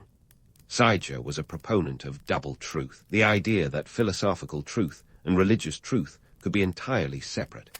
This was the kind of bold, spicy take that could have gotten you in trouble with the church, and it often did. But Thomas was having none of it.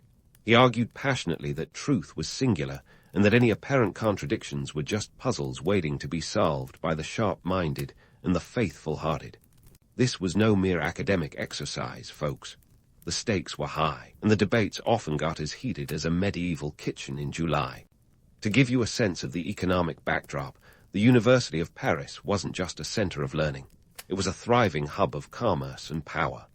Students flocked there from all over Europe, bringing with them money, ideas, and the occasional outbreak of lice. The university's influence was so extensive that it could make or break careers, and the debates within its walls could ripple out to influence the very fabric of society. In defending his ideas, Thomas wrote copiously, producing works that were as dense as a fruitcake and just as likely to be consumed over the Christmas holidays by those with a taste for the intellectual.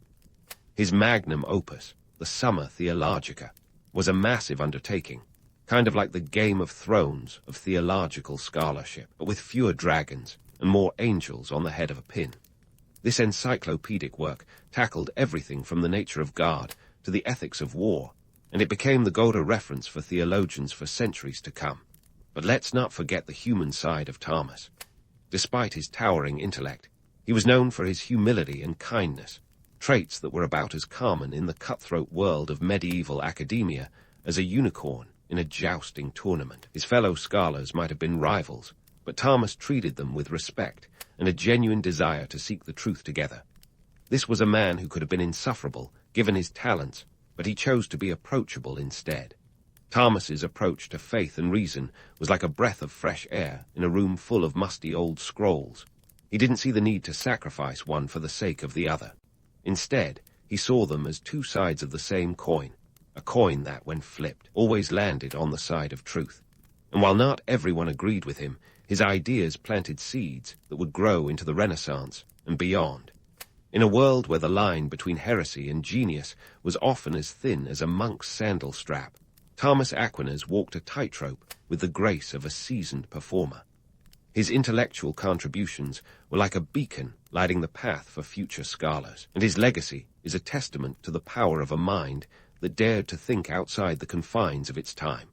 So, as the medieval sun set on the University of Paris, Thomas Aquinas had already begun to cast a shadow that would stretch far into the future, a future where faith and reason could finally find their rhythm on the dance floor of human understanding. As the medieval sun set on the University of Paris, casting elongated shadows that seemed to nod approvingly at the unfolding of intellectual history, Thomas Aquinas was just warming up. His magnum opus, the Summa Theologica, was about to hit the scene with the subtlety of a thunderclap. If you think writing a 500-page theological treatise sounds like a Herculean task today, imagine doing it in the 13th century. No Google to fact-check your wildest claims, no spell-check to save you from the embarrassment of medieval typos, and certainly no caffeine-fueled late-night sprints at your local coffee shop. Just you, your thoughts, and enough parchment to deforest a small country. Now let's set the stage. The Summa Theologica wasn't just a book. It was an intellectual juggernaut, a masterclass in theological debate that took the world by storm, or at least by a gentle breeze, considering its weighty subject matter. This was the encyclopedia of divine knowledge, the Wikipedia of its day minus the dubious sources. Thomas wasn't just jotting down idle thoughts. He was constructing a cathedral of ideas, brick by philosophical brick, and what a construction it was.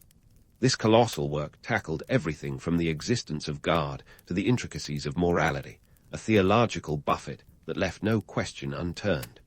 Riding the Summa was the medieval equivalent of climbing Mount Everest, but instead of snow and ice, Thomas had to navigate Latin and logic. And did I mention it was all done by hand? That's right, folks. Every word, every sentence was painstakingly scribed with the kind of dedication that would put modern typists to shame. The sheer scale of the project is mind-boggling. If you try to replicate it today, you'd probably find yourself buried under a mountain of paper, or more likely, lost in a labyrinth of Word documents. So, how did Thomas manage to reconcile science and religion, two concepts that have historically gotten along about as well as cats and water? Well, it turns out that a lot of Latin and some very creative thinking were involved. Thomas had a knack for seeing connections where others saw chasms. He was like the medieval MacGyver of theology, using Aristotle's philosophy as duct tape to bind together the seemingly disparate worlds of faith and reason. You see, in Thomas's mind, God was the ultimate truth, and everything else, science, philosophy, you name it, was just a way to understand that truth a little better. For Thomas, science wasn't blasphemy, it was a tool. And while the church wasn't exactly handing out Nobel Prizes for innovation, Thomas was effectively making the case for it. He argued that reason could be used to support faith, not undermine it. This was groundbreaking stuff, the kind of revolutionary thinking that had the potential to shake the very foundations of medieval thought, or at least cause a few raised eyebrows at the monastery. Thomas was a man ahead of his time, and his ability to blend seemingly opposing ideas was nothing short of genius. He saw no reason why the study of nature couldn't coexist with the study of the divine. It was like suggesting that rock music and classical can share the same playlist. Unconventional, sure, but somehow it just works. He believed that reason could illuminate faith, much like a torch in a darkened room. And in a world where scientific inquiry was often viewed with suspicion, Thomas's ideas were both radical and refreshing. But let's not sugarcoat it. The road to acceptance wasn't all smooth sailing. Thomas's ideas were controversial, to say the least. The church, with its tendency to view new ideas like a cat views a cucumber, was initially wary. Theologians and scholars didn't always see eye to eye with Thomas, and his work sparked debates that could make your average Twitter argument seem tame. Yet, His determination was as unshakable as a medieval fortress, and he continued to write, teach, and debate with a passion that defied the skeptics.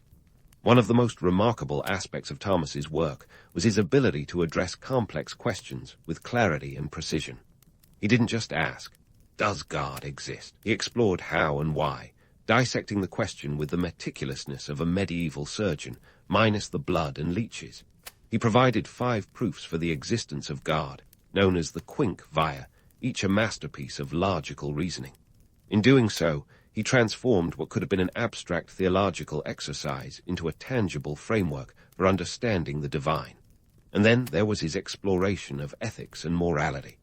In the Summa, Thomas tackled questions that remain as relevant today as they were in the 13th century. What is the nature of good and evil? How should one live a virtuous life? These weren't just philosophical musings. They were practical guides for navigating the moral complexities of the world. Thomas's insights were like a compass, pointing the way for those seeking truth in a time of uncertainty. Of course, the Summa Theologica is not without its critics. Some argue that its sheer size and depth make it impenetrable, a fortress of knowledge that only the most dedicated scholars can breach. But perhaps that's part of its genius. By creating a work that demands engagement and perseverance, Thomas ensured that those who took the time to study it would emerge with a deeper understanding of both faith and reason. The economic context of Thomas's time played a significant role in shaping his work. The University of Paris, where he taught, was not just an academic hub. It was a bustling center of commerce, attracting students from across Europe. These students brought with them ideas, debates, and yes, the occasional outbreak of lice. The university's influence extended far beyond its walls, impacting the political and social landscape of the time. This backdrop of intellectual ferment provided the perfect environment for Thomas's groundbreaking ideas to take root and flourish. But let's not forget the man behind the masterpiece. Despite his towering intellect, Thomas was known for his humility and kindness, traits that were about as common in the cutthroat world of medieval academia as a unicorn at a jousting tournament. He approached his work with a genuine desire to seek the truth, not for personal glory, but for the greater good. This was a man who could have been insufferable, given his talents, but instead he chose to be approachable, treating his fellow scholars with respect and a spirit of collaboration. In the end, Thomas Aquinas' Summa Theologica was more than just a book. It was a statement of belief, a testament to the power of a mind that dared to think outside the confines of its time. His ideas planted seeds that would grow into the Renaissance and beyond, reshaping the landscape of Western thought in ways that continue to resonate today. And while he may not have received a Nobel Prize for his efforts, his legacy is a reminder of the enduring power of faith and reason, working in harmony to illuminate the path to understanding. So, as we leave Thomas to his quill and parchment, one thing is clear. His work was not just an intellectual exercise, but a journey that forever changed the way we see the world and our place within it. And though his path was fraught with challenges, Thomas Aquinas walked it with the grace of a seasoned performer, leaving behind a legacy that continues to inspire and challenge us to this very day. And so, Thomas Aquinas found himself at the heart of a ripple effect that reached far beyond the cloistered walls of monasteries and the dusty halls of academia. His ideas on natural law, which were as revolutionary as a medieval monk could get without causing a papal migraine, began to seep into the fabric of society. Picture this, a time when debates were as likely to occur in a tavern over a pint of mead as in a lecture hall, and where the average person had the same access to books as a squirrel to a library card, meaning not much at all. Yet, despite these odds, Aquinas' thoughts on natural law took on a life of their own. Natural law, in Aquinas' view, was the cosmic cheat sheet handed down from the big guy upstairs. It was a set of principles inherent to human nature, discoverable by reason, and applicable to all, regardless of whether you were a ploughman or a prince. In a world where the church's influence was more omnipresent than the smell of a medieval city on a hot summer day, this was a game changer. Aquinas argued that these laws of nature were imprinted in the hearts of men, guiding moral and ethical behavior without needing a decree from Rome to back them up. This was the theological equivalent of saying, "Hey, maybe we don't need a manual for everything." Suddenly, Aquinas' ideas started popping up in places you wouldn't expect, like a philosophical game of whack-a-mole. Legal systems, which had previously relied heavily on divine mandate, began incorporating these principles of natural law. It was like someone had slipped a modern operating system into the clunky medieval machinery of law and order, and the results were electrifying. Lawyers and judges, with their parchment scrolls and ink-stained fingers, began to consider justice and fairness from a perspective that didn't always align with ecclesiastical directives. The idea that there were universal truths about right and wrong that transcended religious doctrine was, to put it mildly, a big deal. Imagine the medieval dinner table debates, where family members argued over which saints had the best relics, now pivoting to discussions on whether a just war could be waged under natural law. Aquinas' ideas transformed these debates from theological grudge matches into nuanced discussions that acknowledged human reason as a legitimate tool for discerning moral truths. This wasn't just academic theory. It was practical guidance for navigating the moral quagmires of the medieval world, a world where a bad harvest could mean the difference between life and starvation, and where justice was often as fair as a loaded pair of dice at a tavern. But hold on, don't mistakenly think that everyone was immediately on board with Aquinas' liberal sprinkling of reason into the stew of faith. The Church, holding the keys to both heaven and the local library, was understandably cautious. They eyed Aquinas' ideas the way a cat eyes a new scratching post, suspiciously, but with undeniable curiosity. Over time, however, Aquinas' synthesis of faith and reason became too compelling to ignore. His arguments, laid out with the precision of a monk arranging his quills, eventually won over many within the church hierarchy. You could say he was like the medieval Steve Jobs, selling a vision of the future that was hard to resist once you got past the initial skepticism. Now, you might wonder how a monk from the 13th century ended up having a seat at the table in modern philosophical circles, especially considering the average medieval hygiene routine was less spa day and more wiped down with a damp cloth. The answer lies in the timelessness of his ideas.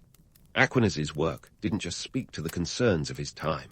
It addressed fundamental questions about human existence and morality that remain relevant today. His insights into natural law provided a foundation for later developments in human rights and international law. Fast forward several centuries, and you'll find his fingerprints all over the Enlightenment thinkers who questioned authority and championed the power of human reason. In college dorms and coffee shops across the globe, students still grapple with Aquinas' ideas, scribbling notes in the margins of textbooks as they debate whether his synthesis of faith and reason holds water in a world where science and technology reign supreme. His writings have the kind of staying power you'd expect from a rock star, not a medieval theologian. And perhaps that's the crux of his genius, the ability to transcend the confines of his era and speak to the ages, a feat as rare as a dragon siding in A Knight's Tale. But let's not get carried away with romantic notions of a wise monk benevolently shaping the future of mankind. The reality, as always, is a bit messier. Aquinas' ideas were not universally embraced, and his influence waxed and waned over the centuries, much like the popularity of powdered wigs. There were plenty of skeptics who viewed his synthesis of faith and reason with the kind of suspicion usually reserved for snake oil salesmen. Yet, through the ebb and flow of intellectual fashion, Aquinas' work persisted, proving more resilient than a medieval castle under siege. Economic context played a crucial role in how Aquinas' ideas were disseminated and received. The medieval economy was a patchwork of local markets, where the price of a loaf of bread could vary more unpredictably than a modern stock market. Universities, like the University of Paris, were not just centers of learning but economic powerhouses that attracted students from all corners of Europe. These students, armed with Aquinas' teachings, carried his ideas back to their homelands, where they infiltrated local customs and laws. It was a slow and steady spread, like a philosophical snail leaving a trail of reason across the continent. And so, Aquinas' legacy unfolded, not with the pomp and circumstance of a royal decree, but with the quiet assurance of a truth that resonated across time and space. His willingness to engage with the philosophical heavyweights of his day, and his audacious claim that faith and reason could coexist in harmony laid the groundwork for future thinkers who dared to question the status quo. In a world that often seemed to value conformity over innovation, Aquinas was a beacon of intellectual courage, a reminder that sometimes the most radical act is simply to think. As we leave Thomas Aquinas in this part of his journey, his influence is still very much in motion, like a pebble tossed into a pond, sending philosophical ripples through the ages. The story isn't over yet, and in the next installment, we'll dive even deeper into the impact of his ideas, unveiling the ways they shaped not just the medieval world, but the very foundation of modern thought. So, stay tuned, because if you thought Aquinas had already left his mark, you're just getting to the good part. Thomas Aquinas, the dumb ox whose ideas roared louder than any bullhorn, wasn't just a medieval star. He was a celestial body whose gravitational pull continues to shape the intellectual landscape. But before we unravel his enduring legacy, let's address those more mythical elements of his life.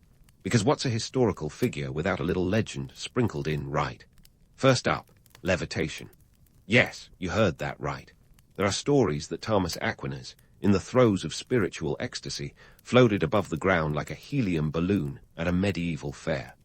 Now, as much as we'd love to believe that Thomas was the David Blaine of the 13th century, the reality is probably far less magical. These tales likely stemmed from his intense moments of prayer and reflection, where his focus was so profound, it seemed he was lifted from earthly concerns.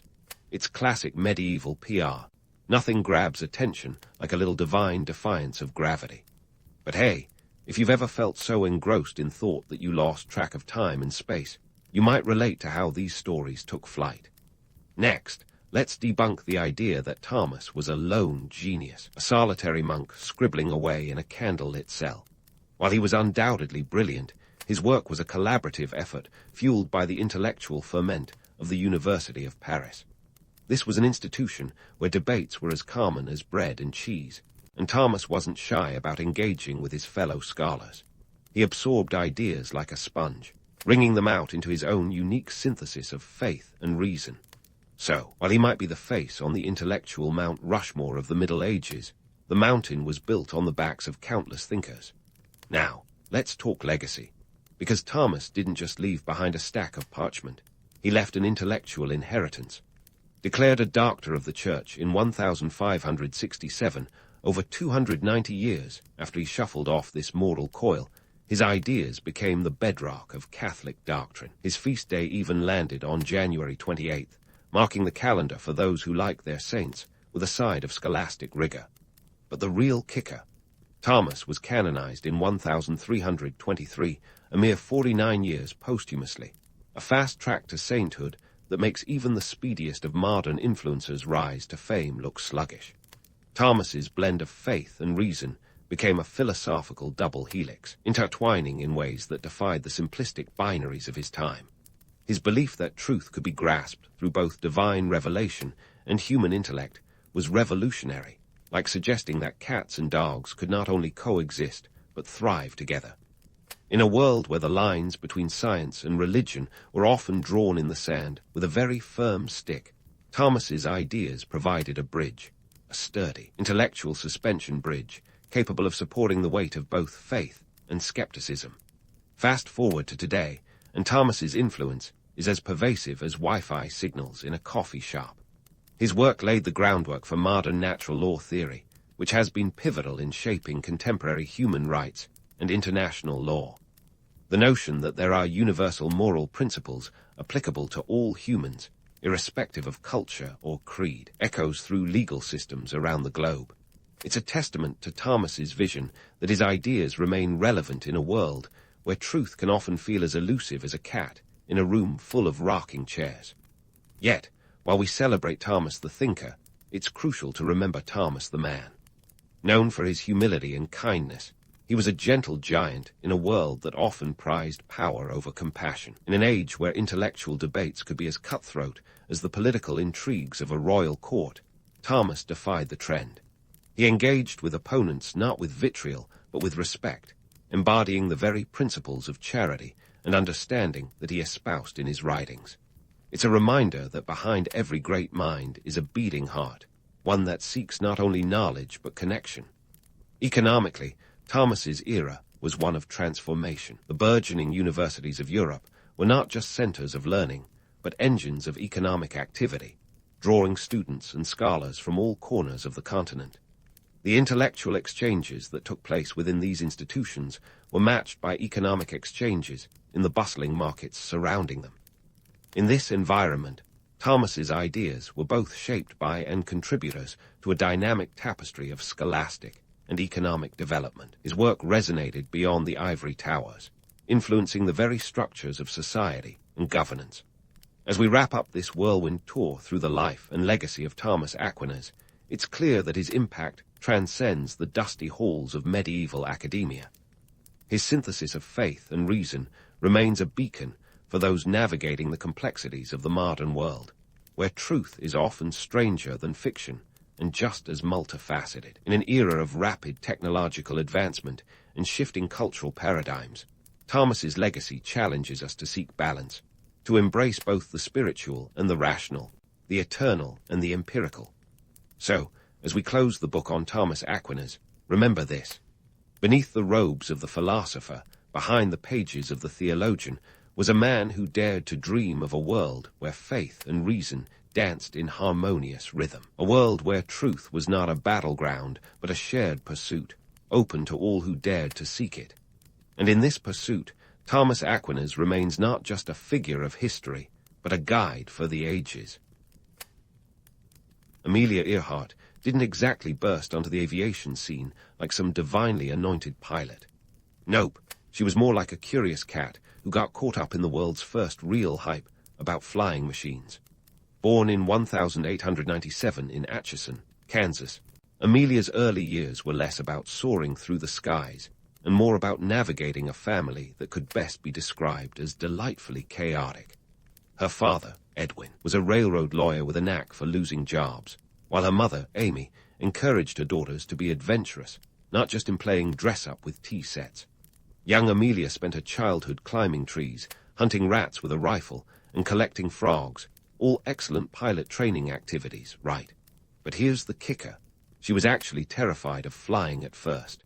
Yes, the future queen of the sky wasn't exactly thrilled by the prospect of leaving terra firma. Her early encounters with planes were more about gawking from a distance than harping into the cockpit. Her first real taste of aviation came not from a solo flight, but rather from a humble ride in a rickety biplane in 1920. She was 23 years old, hardly the child prodigy you might expect. The flight took off from an airfield in Long Beach, California, and cost her a whopping $10 for a mere 10 minutes of airtime. Adjusted for inflation, that's like spending $130 today for a roller coaster ride, except this roller coaster could actually crash.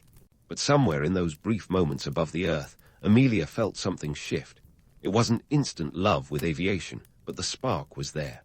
She later remarked, "As soon as we left the ground, I knew I had to fly." But let's not pretend her path was straightforward. In the 1920s, aviation wasn't exactly a booming industry. And for women, well, let's just say the skies were far from friendly. Earhart's dive into the world of aviation came with its fair share of turbulence. She faced skepticism and outright disbelief, not just from society at large, but even within her own family. Her grandmother, for one, was not thrilled with Amelia's unladylike ambitions. What made Amelia different, though, was her relentless curiosity and stubborn resilience. It wasn't enough for her to just be a passenger. She wanted to be the one in control. So she scrapped together $1,000, about $13,000 today, through a combination of odd jobs and family loans to pay for flying lessons. Her instructor was another aviation pioneer, Netta Snook, who was herself a rarity as one of the first female aviators and flight instructors. Under Netta's watchful eye, Amelia's fear of flying was gradually replaced by a fierce determination to master the art. By 1921, Amelia had not only learned to fly, but had also purchased her first plane, a second-hand Kinner Airster. She lovingly dubbed it the Canary, probably because it was bright yellow, but also because it symbolized her newfound freedom.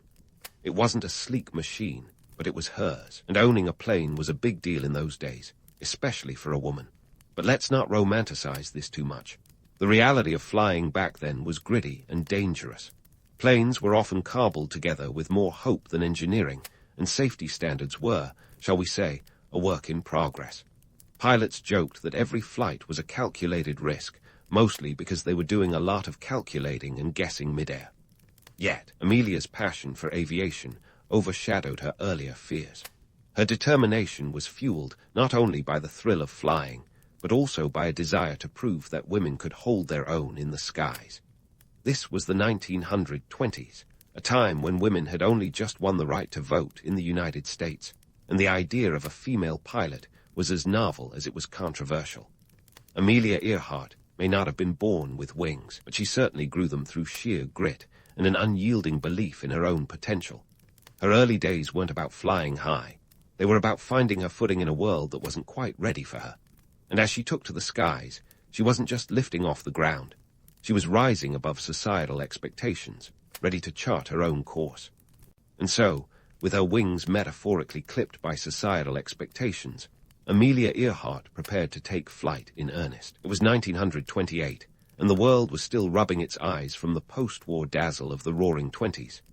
Jazz was blaring, flapper dresses were swishing, and the idea of a woman crossing the Atlantic in an airplane was as outlandish as a man on the moon. Yet here was Amelia, ready to do just that. Let's talk about her transatlantic adventure, a flight that was not just a leap across the ocean, but a giant leap for womankind. She was about to become the first woman to fly across the Atlantic, and here's the kicker, she wasn't the one piloting the plane. Instead, she was a passenger aboard the Friendship, a Fokker F, Roman 7, with pilots Wilmer Stultz and Louis Gordon doing the actual flying. Always up for a good laugh, Amelia later quipped, "I was just baggage, like a sack of potatoes." Not exactly the glamorous image we like to conjure, but it does underscore the point that being a pioneer often means sitting in the backseat until you can grab the wheel. Now, here's where things get delightfully absurd. The media, in all its wisdom, dubbed her Lady Lindy, as if she needed the male equivalent, the iconic Charles Lindbergh, as a stamp of legitimacy. Because, of course, women in the 1920s couldn't possibly be trailblazers in their own right. This nickname might have been meant to flatter. It smacks of the era's tendency to define women by the men around them. Earhart, ever the sport, took it in stride, but it didn't stop her from striving for more. The flight itself took off from Trepassey Harbour, Newfoundland, on June 17, 1928, and landed in Bury Port, Wales, 20 hours and 40 minutes later. That's almost a full day of cramped quarters and engine noise. But it was a flight that would change Earhart's life forever, not because she had piloted the plane, but because it catapulted her into the limelight. She returned to the States not just a passenger, but a national heroine. The press went wild, and suddenly, Amelia was the poster child for female empowerment, whether she liked it or not. And let's not forget the economic realities. Aviation in the 1920s was more of a financial gamble than a surefire career path. Planes were expensive, and sponsors were essential. Earhart's transatlantic flight was bankrolled by publisher and publicist George P. Putnam, who would later become her husband. Putnam was a master of PR, and he knew that Earhart's flight was as much about selling newspapers and magazines as it was about breaking barriers. He orchestrated a media frenzy that ensured Amelia's name would be etched into the public consciousness, transforming her from an ambitious pilot into a bona fide celebrity. But celebrity isn't all it's cracked up to be. Earhart faced the pressure of living up to her new status, with every move scrutinized and every flight expected to be groundbreaking. The public's appetite for aviation was voracious, and Amelia found herself at the center of a whirlwind she could never have anticipated. She was America's sweetheart, but she was also a woman with a mission to prove that female pilots weren't just a novelty act. In the years following her transatlantic flight, Earhart worked tirelessly to promote aviation, particularly for women. She was a founding member of the 99s, an international organization of female pilots that still exists today. Earhart was not content to rest on her laurels. She was determined to keep pushing boundaries. Her celebrity gave her a platform, and she used it to advocate for women in a field that was notoriously tough for them to crack. Yet despite her successes, Earhart was always aware of the precarious nature of her fame. The aviation industry in the 1920s was still in its infancy, and it was a playground for the wealthy rather than a practical mode of transportation. Planes were costly, and the infrastructure was lacking. Airports were few and far between, and those that existed were little more than glorified fields. The financial barriers were as daunting as the technological ones. Nevertheless, Earhart was undeterred. She continued to fly, to lecture, and to inspire a generation of women to look to the skies. She wasn't just a figurehead. She was a pioneer in every sense of the word. Her determination to succeed in a male-dominated field was a beacon for those who came after her, and she wasn't about to let societal norms ground her ambitions. As the 1930s approached, Earhart was poised for even greater adventures. Her transatlantic flight may have been a pivotal moment in her rise to fame, but it was just the beginning. Amelia Earhart was on a mission to prove that the sky was not the limit, it was just the beginning. And as she set her sights on new horizons, she was ready to conquer whatever came her way. As the 1930s unfolded, Amelia Earhart was not content to rest on her laurels or to be defined by them. She had been the baggage on her first transatlantic flight, but this time she was determined to be the captain of her own adventure.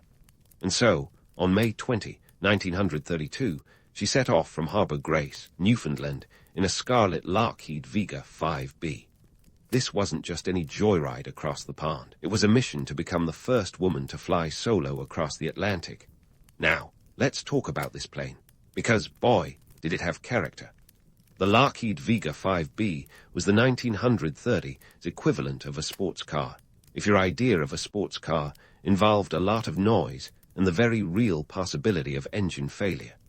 This beauty boasted a 450 horsepower Pratt and Whitney Wasp engine, which sounds impressive until you realize it was about as reliable as a politician's promise. The plane could hit a top speed of about 185 miles per hour, but it was more like a temperamental diva, demanding constant attention and coaxing to perform. Weighing in at just over 500 pounds when empty, it wasn't exactly a heavyweight, but with fuel and supplies, it felt like trying to fly a tank with wings. Earhart's journey was no cushy first-class experience. Picture this, a cramped cockpit with barely enough room to stretch your legs, let alone your ambitions. The flight was a grueling 14 hours and 56 minutes, a marathon in the sky, where every moment was a test of skill and endurance. Amelia faced freezing temperatures, equipment failures, and a pesky little thing called bad weather. This wasn't just a drizzle. It was the kind of storm that makes you question your life choices, especially if those choices involve flying solo over an unforgiving ocean.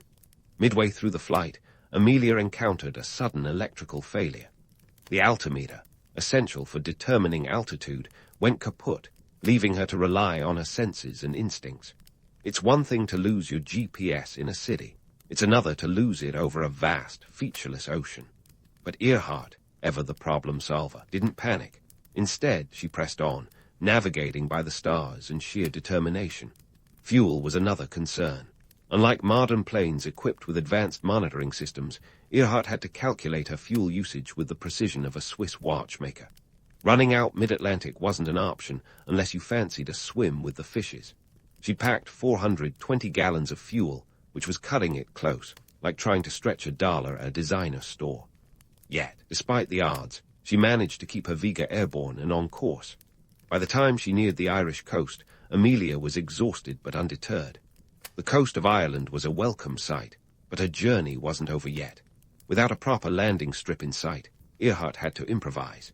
She spotted a lush green field and decided it would do, cows be damned. As she touched down in a pasture near Culmore, north of Derry, the local bovine residents were less than thrilled, scattering like teenagers caught at a party by the cops. Now, let's debunk a myth. Earhart's landing in the cow pasture wasn't some romanticized notion of a whimsical aviator. It was a necessity. The Vega wasn't built for long runways, and Earhart had to make do with what was available. It was a testament to her adaptability and quick thinking, qualities that defined her as much as her flying skills did. Her arrival in Ireland was met with a mixture of awe and bewilderment. The locals, not quite sure what to make of this American woman who just dropped in from the sky, offered her a cup of tea. Because naturally, when someone makes a historic solo transatlantic flight, you offer them a hot beverage. But this was more than just an anecdote for the history books. It It was a seismic shift in aviation history. Earhart's solo flight was more than a personal triumph. It was a statement. It challenged the prevailing notion that women were too fragile or emotional for such daring feats. It was a bold declaration that the sky was not a boys' club. For women everywhere, Earhart's flight was a beacon of possibility, a reminder that they could aim for the stars despite societal gravity pulling them down. While the world celebrated her achievement, Amelia herself was characteristically modest. She didn't see herself as a hero or a symbol, just a pilot doing what she loved. But whether she liked it or not, her flight had catapulted her into the stratosphere of fame, a place where the air was thin and the expectations high. In the economic context of the 1930s, her flight was a beacon of hope. The Great Depression had cast a long shadow over the world, and Earhart's success was a reminder that innovation and determination could still defy the odds. It wasn't just about flying, it was about soaring above adversity. Yet, let's not romanticize it too much. Flying solo across the Atlantic was a gritty, exhausting endeavor, fraught with danger and discomfort. It wasn't just the physical challenge, but the mental fortitude required to stay focused and calm. Earhart's journey was a balancing act of bravery and caution, a testament to the human spirit's ability to push boundaries even when the odds seem impassable. As Earhart continued to make headlines, she knew that this flight was just one chapter in a story. The world was watching, and she was determined to keep flying higher, to keep challenging perceptions and proving that the sky was not a limit, but a beginning. And so, with the world at her feet and the sky as her playground, Amelia Earhart prepared for her next adventure. She was a pioneer in every sense, navigating not just the skies, but the uncharted territory of what it meant to be a woman in a world that was still catching up to her ambitions. Stay tuned, because Earhart's journey is far from over, and the next chapter is just around the corner. Amelia Earhart, already a household name with more sky cred than a jet-setter's Instagram, was about to take her influence to new heights, beyond the clouds and into the realm of institutions and corporate boardrooms. Now, you might think she was content with just being a symbol of aviation prowess, but Amelia was no one-trick pony. She had bigger plans than just leaving vapor trails. Her next chapter, becoming a mover and shaker in commercial aviation and academia. First off, let's talk about her work with Purdue University. In 1935, Earhart took on a role at Purdue as a visiting faculty member, but she wasn't there to grade papers or give pop quizzes. Oh no, she was there to inspire and advise young women, particularly those daring to dream of careers in fields traditionally dominated by men. Purdue, recognizing the potential of having such a powerhouse on their team, wisely funded her efforts. They even helped finance a Lockheed Electra, the plane she lovingly called her flying laboratory. Quite the perk, huh? It's the equivalent of your workplace giving you a space shuttle as a company car. At Purdue, Earhart was a living, breathing example of possibility, a beacon for women who were told they belonged in the kitchen rather than the cockpit. She wasn't just there to smile and wave. She was drafting plans, strategizing, and challenging the status quo. She worked closely with male and female students alike, encouraging them to look beyond the conventional paths laid out for them. Her presence alone was a radical statement in the 1930s, a time when women in higher education were about as common as snow in the Sahara. Now, let's debunk a myth or two while we're at it. Amelia Earhart wasn't just some starry-eyed adventurer with her head in the clouds. She was a savvy operator, particularly when it came to the burgeoning field of commercial aviation. She understood that flying wasn't just a hobby for thrill-seekers, but a viable industry with the potential to revolutionize travel and commerce. She used her celebrity status to push for advancements in aviation technology and infrastructure, advocating for better safety standards and more efficient aircraft design. Not exactly the stuff of romanticized barnstorming tales, but infinitely more impactful. Earhart also took a keen interest in the economics of aviation. She foresaw a future where air travel was accessible to the masses, not just a playground for the wealthy or courageous. Her vision was one of democratization, making the skies open to everyone. And let's be honest, this was a time when the idea of flying commercially was about as far-fetched as a flying car made of cotton candy. Planes were still mostly expensive toys for the elite, and airports looked more like cow pastures than the sleek terminals we're used to today. But Amelia was a relentless advocate, pushing for the development of a more robust aviation network. She wasn't just spouting off ideas. She was involved in the nitty-gritty details, from the design of aircraft to the logistics of scheduling flights. She worked with airline companies to promote the idea that air travel could be safe, efficient, and most importantly, profitable. Her involvement was crucial in moving aviation from a novelty act to a cornerstone of modern transportation. In her role as a consultant and promoter, Earhart was instrumental in shaping public perception of flying. She knew that for aviation to take off, pun fully intended, it needed not just technological advancements, but also public buy-in. So, she hit the lecture circuit with the fervor of a rock star on tour, speaking to crowds about the future of aviation and the endless possibilities it held. Her speeches weren't just about inspiring future pilots. They were about educating the public on the practicality and potential of air travel. And here's where Earhart's strategic mind truly shone. She understood the power of media, how to harness it, spin it, and when necessary, manipulate it to further her goals. Her partnership with George P. Putnam wasn't just a personal connection, it was a professional masterstroke. Together, they orchestrated campaigns that kept Earhart in the public eye, not just as a celebrity, but as a thought leader in aviation. This wasn't about vanity, it was tactical brilliance. Of course, let's not romanticize this too much.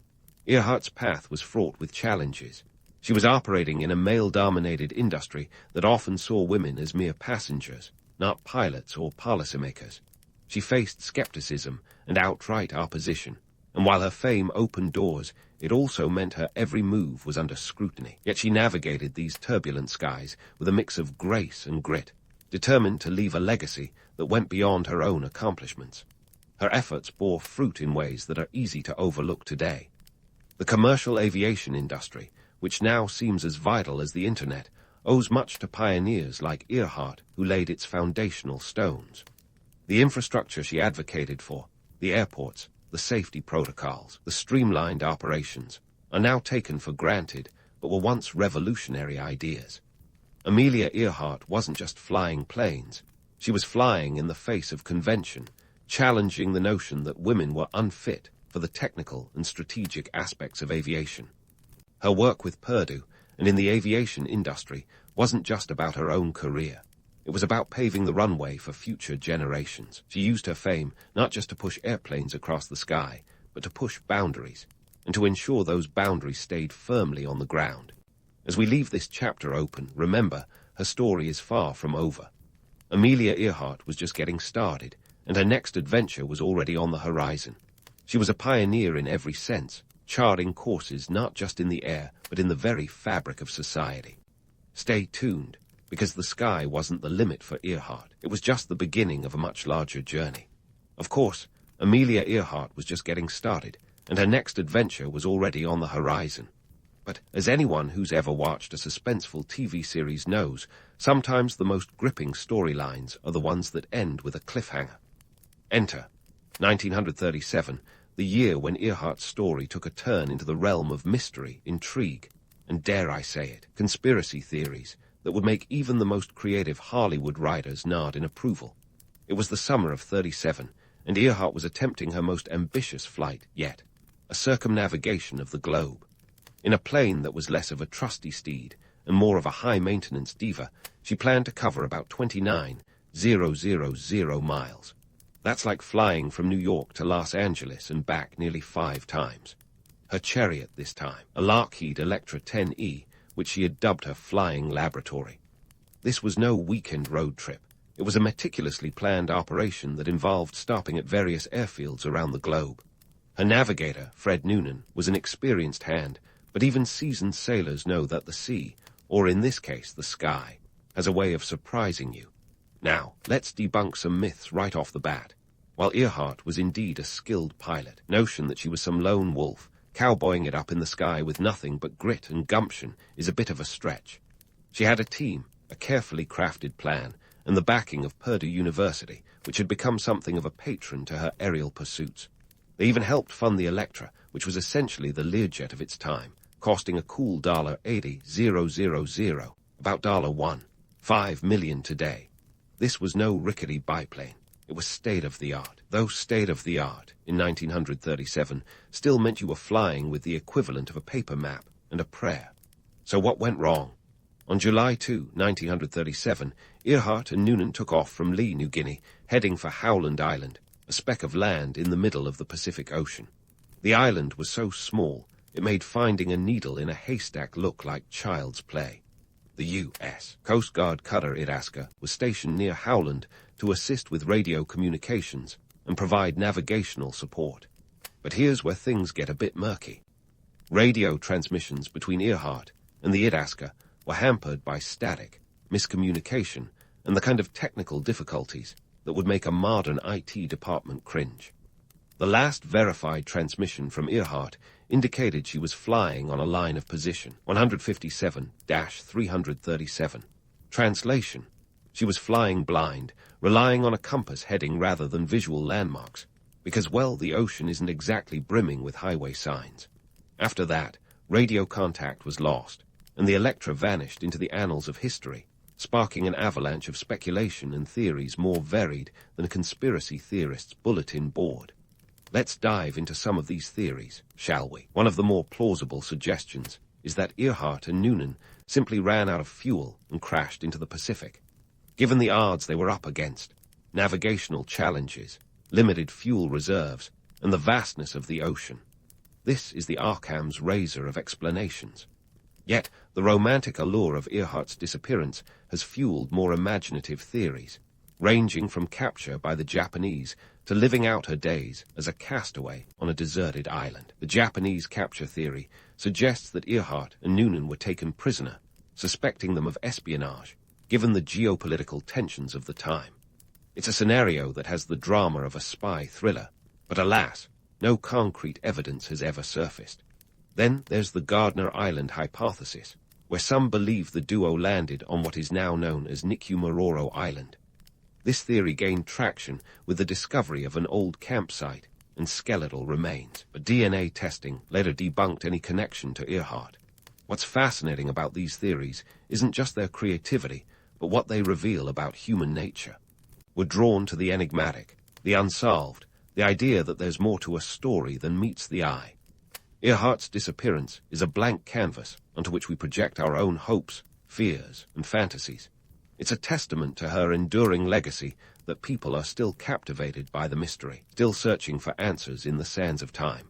But let's not get lost in the haze of speculation. Earhart's legacy is not bound by the mystery of her disappearance, but by the trails she blazed while she was very much present. Her influence on aviation and women's roles within it was profound. She shattered ceilings, not just glass ones, but the stratospheric barriers that said women couldn't, shouldn't, and wouldn't dare to fly. Her story inspired generations of women to pursue careers in aviation, engineering, and beyond. She was a founding member of the 99s, an organization that continues to support female pilots to this day. Economically speaking, her impact was equally significant.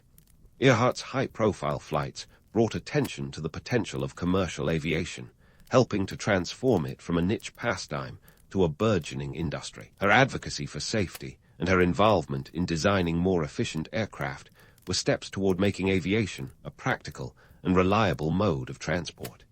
In a time when the world was still reeling from the Great Depression, her achievements were a beacon of innovation and resilience.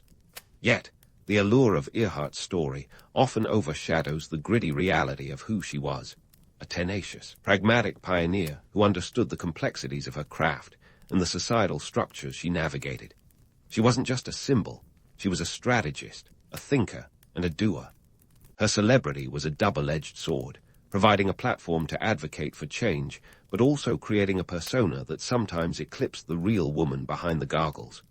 In the end, Amelia Earhart's disappearance remains one of history's great enigmas, a puzzle with pieces scattered across the vast expanse of the Pacific. But her legacy, that's as real as the roar of an engine or the rush of wind beneath wings. She was a pioneer not just in aviation, but in redefining what was possible. Her story is a reminder that while mysteries may endure, the impact of a life lived boldly and unapologetically is a legacy that truly takes flight, inspiring others to reach for the skies and beyond. In the wild roller coaster of Chinese history, the end of the Sui dynasty was like that awkward phase in a teenager's life when things just can't seem to go right. Picture the year 618 CE, a time when the Sui dynasty was collapsing faster than a poorly constructed IKEA shelf, and China was in desperate need of a new hero to clean up the mess. Enter Lai Yuan, a guy who looked at the chaos around him and thought, why patch up this sinking ship when I can just make my own? But let's rewind a bit for context. The Sui dynasty, which started off with all the promise of a new smartphone launch, ended up being more like a notorious tech flop. Initially, the Sui had a grand vision. They were set on reuniting China after centuries of disunion. And they did it. But oh boy, talk about biting off more than they could chew. Emperor Yang of Sui, the second and last ruler of the dynasty, was the poster child for overambition.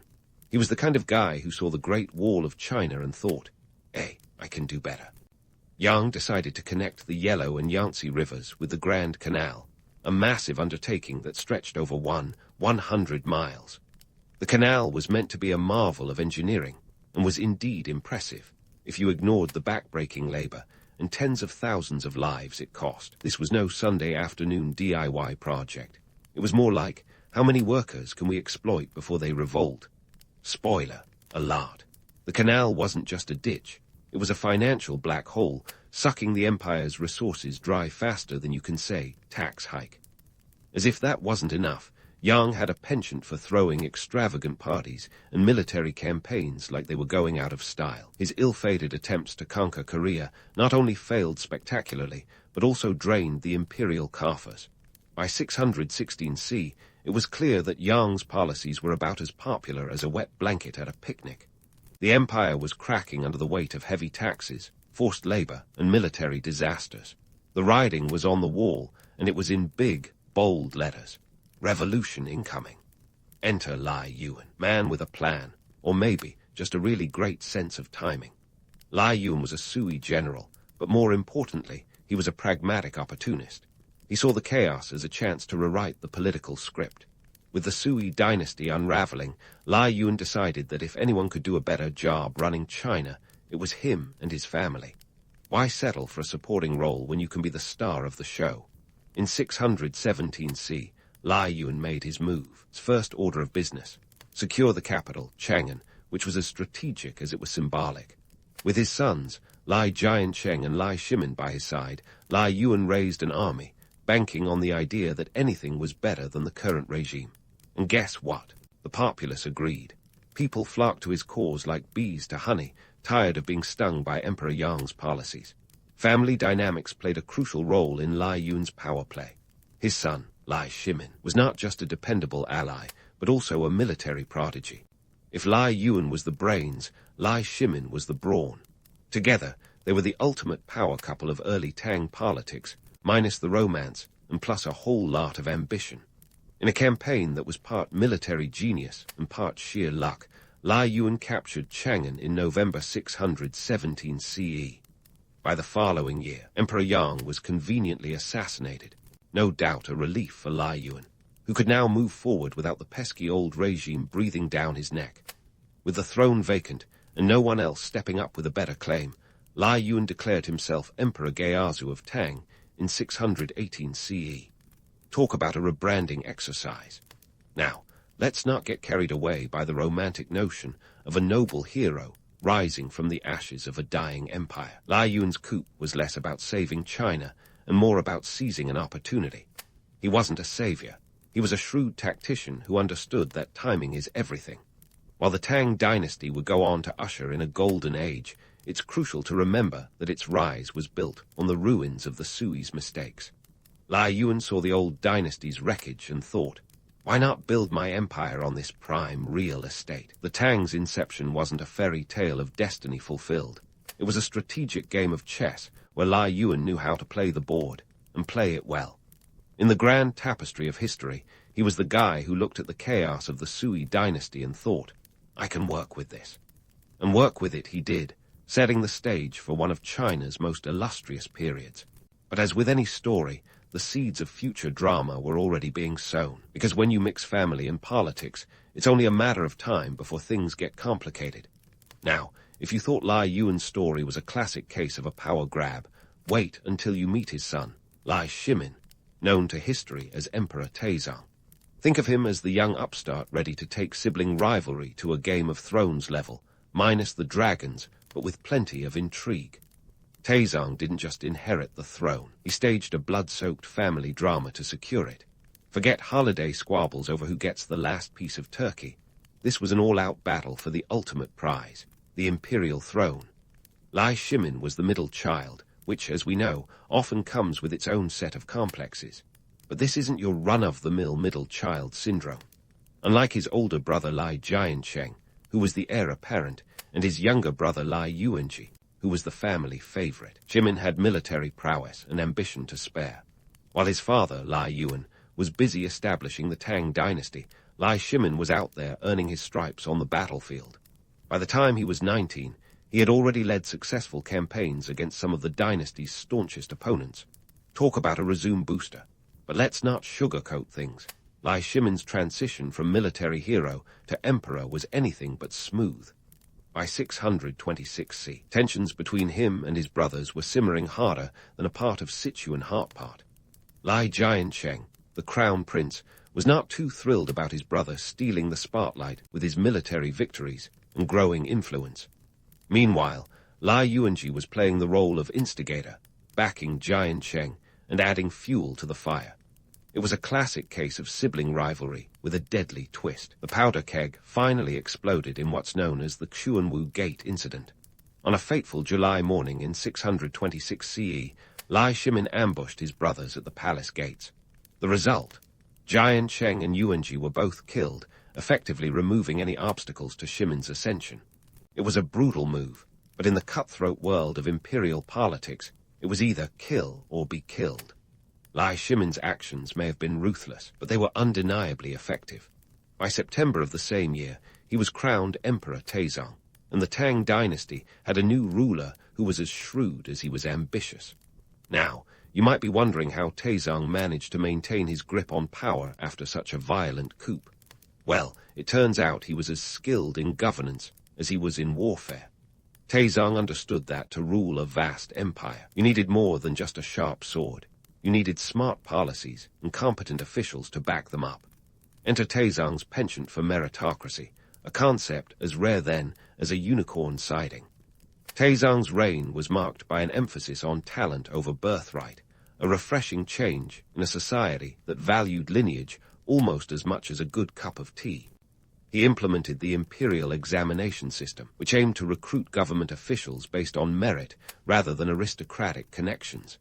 Imagine a job application process where your ability mattered more than your last name.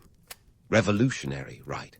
This policy not only helped create a more efficient bureaucracy, but also laid the groundwork for social mobility, giving commoners a shot at influencing the empire's destiny. But Taizong wasn't just about domestic reforms. He had grand visions of expanding the Tang Empire's borders, and he wasn't afraid to flex his military muscle to achieve them. Under his leadership, the Tang dynasty expanded its influence across Central Asia, establishing diplomatic and trade relations that would make any modern-day entrepreneur envious. His military campaigns against the Eastern Turks in 630 CE and the Western Turks in 657 CE were textbook cases of strategic brilliance, securing the Silk Road and making China a powerhouse in international trade. Yet, while Taizong was busy making history, he had to tackle the not-so-small task of managing an empire that stretched from the Korean peninsula to the borders of Persia. Just imagine the logistical nightmare of coordinating communication and governance across such a vast territory, especially in an era where the fastest message delivery was still a guy on a horse. Taizong tackled this challenge by streamlining the administrative system, establishing an efficient network of roads and postal stations that would connect the farthest reaches of the empire. Despite his achievements, the legend of Taizong is a double-edged sword.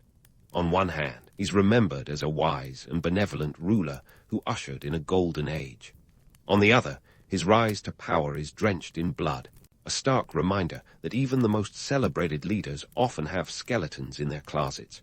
It's the classic tale of the hero and the villain being one and the same. a narrative that resonates through the ages. Taizong's reign brought prosperity and stability to China, but also set the stage for future conflicts. His emphasis on military expansion and meritocracy were brilliant strategies for his time, yet they sowed the seeds of future tensions as the empire's resources were stretched thin. While his policies were progressive, they also highlighted the glaring inequalities that remained in Tang society. As much as Taizong attempted to level the playing field, the gap between the haves and the have-nots was a chasm that couldn't be easily bridged. In the end, Taizong's story is one of ambition, brilliance, and contradiction. He was a ruler who understood that power is both a gift and a curse, something to be wielded with wisdom and caution. His legacy is a testament to the complexity of leadership, the delicate balance between ambition and morality.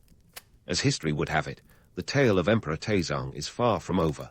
His reforms, conquests, and the empire he nurtured would continue to shape China long after his reign, setting the stage for the Tang Dynasty's golden age. But as we all know, the brighter the flame, the darker the shadow it casts. Just as Taizong's reign set off ripples across the empire, the Tang Dynasty's economic boom was like watching a fireworks display, dazzling, loud, and full of explosive potential. If you thought the Grand Canal was just a glorified waterway, think again. This engineering marvel was the backbone of Tang prosperity, a 100-mile lifeline that connected the north and south like a medieval superhighway. More than a ditch, it was China's answer to the logistical nightmare of moving grain from the fertile plains of the south to the bustling cities of the north. Picture barges loaded to the brim, drifting along like giant, floating supermarkets. But it wasn't just about the rice and millet. Oh no, this was about power and control. The canal ensured that the Tang could keep their fingers on the pulse of trade, taxation, and importantly, the army's food supply. Forget about the romantic image of serene waters. This was about as strategic as it gets. And like any big project, it was as much about who held the purse strings as who did the back-breaking labor. Speaking of trade, the Silk Road was the Tang Dynasty's equivalent of a medieval Wall Street, a bustling artery of commerce that stretched all the way to the Mediterranean. You see, the Tang were savvy business people, understanding that silk wasn't just a fabric but a currency. It was the Bitcoin of its day, except you could actually wear it. Caravans laden with silk, spices, and ceramics wound their way across mountains and deserts, making China the hub of an international trade network that would make even modern-day globalists envious. Now, onto the tax policies, because nothing screams economic boom like a good old-fashioned tax system. The Tang introduced the equal field system, a land distribution policy that sounds like it belongs in a utopian novel. In theory, it was simple. The state owned all the land, and everyone got a slice based on need. The idea was to prevent the rise of a landed aristocracy and ensure that peasants had enough land to sustain themselves. Utopia, right, not quite. The equal field system was prone to the same pitfalls as any grand scheme devised on paper. For starters, it relied on accurate records and honest officials, two things about as rare as a unicorn on the Silk Road. Corruption and poor record-keeping meant that land often ended up back in the hands of the wealthy, while peasants found themselves squeezed tighter than the strings on a peeper. This wasn't just a hiccup. It was a systemic flaw that would later contribute to the very inequalities the system was meant to eradicate. And then there was the cultural explosion. If you think today's influencers have sway, you should have seen the poets of Tang China. They weren't just admired, they were revered. Think of Lai Bai and Du Fu, whose verses were recited like TikTok trends, only with more existential angst and less lip-syncing. Poetry was the social media of its day, a way to comment on the world, express disdain for politics, or simply extol the beauty of a plum blossom. These poets weren't just wordsmiths. They were cultural icons who wielded more influence than many government officials. The Tang court itself was a patron of the arts, understanding that cultural prestige was as vital as political power. Imagine a government where poets had the ear of the emperor. Now that's a twist. But let's not get too misty-eyed. The cultural boom was as much about politics as it was about art. The Tang emperors recognized that a thriving culture was a tool for pacifying the populace and legitimizing their rule. It was the classic bread and circuses approach, dressed up in silk robes and ink-stained scrolls. What's more, The Tang era saw the rise of Buddhism as a cultural force, with monasteries dotting the landscape like Starbucks in a modern metropolis. Buddhism wasn't just a spiritual path, it was an economic powerhouse. Monasteries became centers of learning and commerce, amassing wealth and influence that rivaled the state itself. This wasn't just about meditation and enlightenment, it was about power and politics. And so, the Tang Dynasty soared, a phoenix rising from the ashes of the Sui, propelled by trade, taxes, and a cultural renaissance. But beneath the golden veneer, cracks were already forming, hinting at the challenges to come. As the Tang Dynasty continued its roller coaster journey through history, its legacy would be one of splendor and struggle, a testament to the complexity of power and the enduring allure of ambition. The story was far from over, and as the empire reached its zenith, the seeds of future turmoil were quietly taking root, waiting for the right moment to emerge from the shadows. As the Tang Dynasty reached its zenith, its cities blossomed into vibrant cultural mosaics, bustling with life akin to a medieval Times Square. The capital, Chang'an, was a cosmopolitan wonderland, where Persian merchants hawked their exotic wares next to Indian monks who swapped philosophies like they were trading Pokemon cards.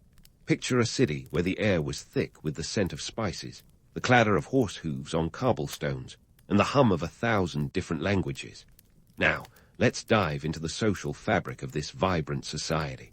At its heart, Tang China was a melting pot, a place where cultural and economic exchanges happened over a cup of tea stronger than a college student's coffee. Chang'an was the world's largest city at the time, boasting around 1 million residents. It was a sprawling metropolis that made even the most crowded of modern cities seem like sleepy villages. The Silk Road wasn't just a highway for goods, it was the internet of its day. Ideas traveled as fast as camels could carry them, and this cultural exchange was a two-way street. While Chinese silk and porcelain traveled westward, the Tang eagerly absorbed foreign art, science, and religion. If you were to stroll through the streets of Chang'an, you'd encounter Arab traders, Korean diplomats, and Japanese envoys, all contributing to the city's kaleidoscopic culture. But it wasn't all tea parties and trade fairs. Behind the facade of harmony, the court was a hotbed of intrigue and power plays that would make Shakespeare's Macbeth look like a rom-com. The Tang court was as much about who you knew as what you knew, a place where alliances shifted like sand dunes in the desert. The emperor might sit on a dragon throne, but it was often the courtiers who pulled the strings, a reminder that power is as much about perception as it is about position. Speaking of power, enter Wu Zetian, the woman who didn't just break the glass ceiling. She shattered it with the force of a meteor. Wu Zetian was a force of nature, a woman who rose from the ranks of a lowly concubine to become the only female emperor in Chinese history. Born in 624 CE, Wu Zetian was a master of court politics, wielding charm and cunning like weapons. Her ascent was like watching a master chess player checkmate opponents one by one. Wu's rise was anything but a fairy tale. Her story is a testament to ruthlessness and resilience. She initially entered the palace as a concubine of Emperor Taizong, but it was under his successor, Emperor Gaozong, that she truly came into her own. By 690 CE, she had declared herself emperor. Yes, emperor, not empress, and established the Zhou dynasty, albeit briefly. Now, let's debunk a myth or two. Wu Zetian is often portrayed as a tyrant, a ruthless ruler who let nothing stand in her way. While it's true she wasn't above eliminating rivals like pesky flies, it's essential to recognize her contributions to the Tang dynasty's stability and prosperity. She championed Buddhism, promoted capable officials regardless of their social status, hello, meritocracy, and was a patron of the arts. Her reign was marked by economic prosperity and cultural flourishing, proving that even a feared ruler can leave a legacy of growth. As we peel back the layers of Tang society, it's clear that women held more sway than one might expect. While Confucian ideals championed patriarchal structures, the reality was more nuanced. Women in Tang China had rights that were progressive for the time. They could inherit property, remarry, and in the case of Wu Zetian, even rule an empire. Of course, these rights were not universal, but they highlight the complexities of gender roles in this era. But let's not get too carried away by the romanticized tales of gender equality. For most women, life was still bound by societal norms and expectations. The average woman wasn't running an empire. She was more likely managing household affairs with the efficiency of a seasoned CEO, balancing budgets and raising children who might one day serve the emperor. Now, amid this socio-cultural tapestry, Buddhism stood as a significant force. Monasteries weren't just places of worship. They were banks, schools, and community centers rolled into one. It was here that Persian merchants and Indian monks might engage in intellectual duels over a steaming pot of tea. Yet, despite, or perhaps because of, their influence, Buddhist monasteries also attracted suspicion from the state. Their growing wealth and power were seen as a threat, a narrative that would play out in future conflicts as emperors sought to curb their influence. Yet, amidst this grandeur, the cracks were starting to show. The Tang's love affair with foreign cultures brought both prosperity and tension. While some embraced the influx of new ideas and people, others viewed it with suspicion. The era's cosmopolitan nature was a double-edged sword, fostering innovation while sowing seeds of xenophobia and unrest. As we wade through the opulence and intrigue of the Tang dynasty, it's clear that beneath the golden veneer lay a complex web of power dynamics and societal shifts. The story is far from over, and as we look to the future, the stage is set for both splendor and struggle. The Tang dynasty might be at its peak, but history has a way of reminding us that even the mightiest empires can't escape the ebb and flow of time. Stay tuned, because the next act promises as many twists and turns as the Silk Road itself. And so, as we step onto the stage for the Tang dynasty's final act, we find that the empire's internal workings are less a well-oiled machine and more akin to a clunky, rust-covered engine sputtering to a halt. The Tang dynasty, which once dazzled with its cultural fireworks and economic booms, was now facing the kind of existential crisis that makes a midlife crisis look like a walk in the park. If you thought family feuds and court intrigue were spicy in earlier chapters, the decline of the Tang dynasty takes it up a notch, serving a full course of rebellion, corruption, and a side dish of economic collapse. The mid-8th century saw the Tang dynasty at a crossroads, the kind that makes you wish for a GPS. The An-Lushan Rebellion, starting in 755 CE, was a seismic event that shook the dynasty to its core. An-Lushan, a general of mixed Sogdian and Turkic descent, launched a revolt against the Tang authority, which was about as welcome as a skunk at a garden party. His rebellion wasn't just a flash in the pan. It lasted for nearly 8 years, and involved some of the most brutal fighting in Chinese history. It's estimated that the population of China plummeted from around 53 million to roughly 17 million as a result of the chaos, disease, and famine that followed. Numbers like that aren't just statistics. They're a grim reminder of the human cost of power struggles. So, why did An-Lushan decide to roll the dice on rebellion? Well, the Tang court had become a hothouse of corruption, with eunuchs wielding more power than was healthy for any empire. The emperor at the time, Xuanzang, was more interested in the arts and his favorite concubine, Yang Gaifai, than in the nitty-gritty of governance. It's a tale as old as time. When leaders lose touch with the people, someone like An-Lushan sees an opportunity. It's a classic case of, while the cat's away, the mice will play. Except this time the mice were armed to the teeth and ready to overthrow the entire empire. The rebellion threw the Tang into a financial tailspin. The government's coffers were drained, and the equal field system, already a rickety setup, collapsed entirely. With land records in tatters and tax revenues drying up faster than spilled tea on a hot day, the empire's economy was like a ship without a rudder. The resulting power vacuum was filled by regional military governors, known as jidashi, who operated like warlords, each with their own mini-empires, more concerned with personal power than with the emperor's decrees. It's like trying to run a multinational corporation with each branch manager declaring independence. As if internal strife wasn't enough, the Tang also faced external pressures.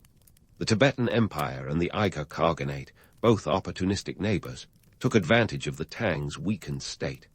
The Tibetans seized the moment to invade and even captured the capital, Chang'an, in 763 C, forcing the Tang court to flee. Imagine the chaos of having your seat of power occupied by the enemy, a sobering reminder that empires, no matter how mighty, are vulnerable to the tides of history.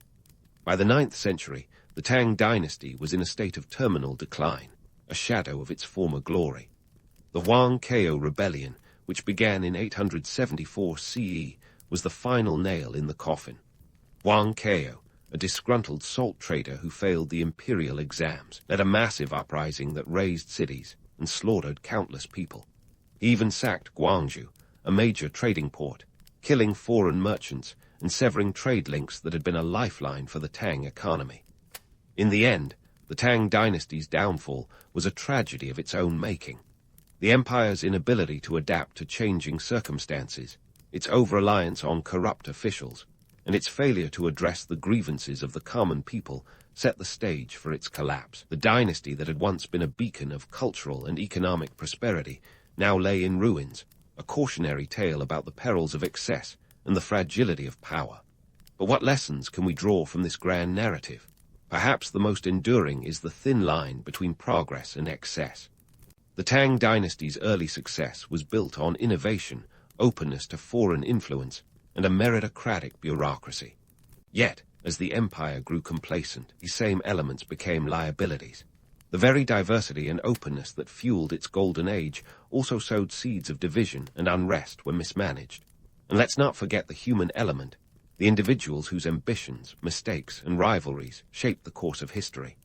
The Tang story is a reminder that while emperors and generals may seem larger than life, they were as fallible as the rest of us, driven by ambition, love, jealousy, and fear.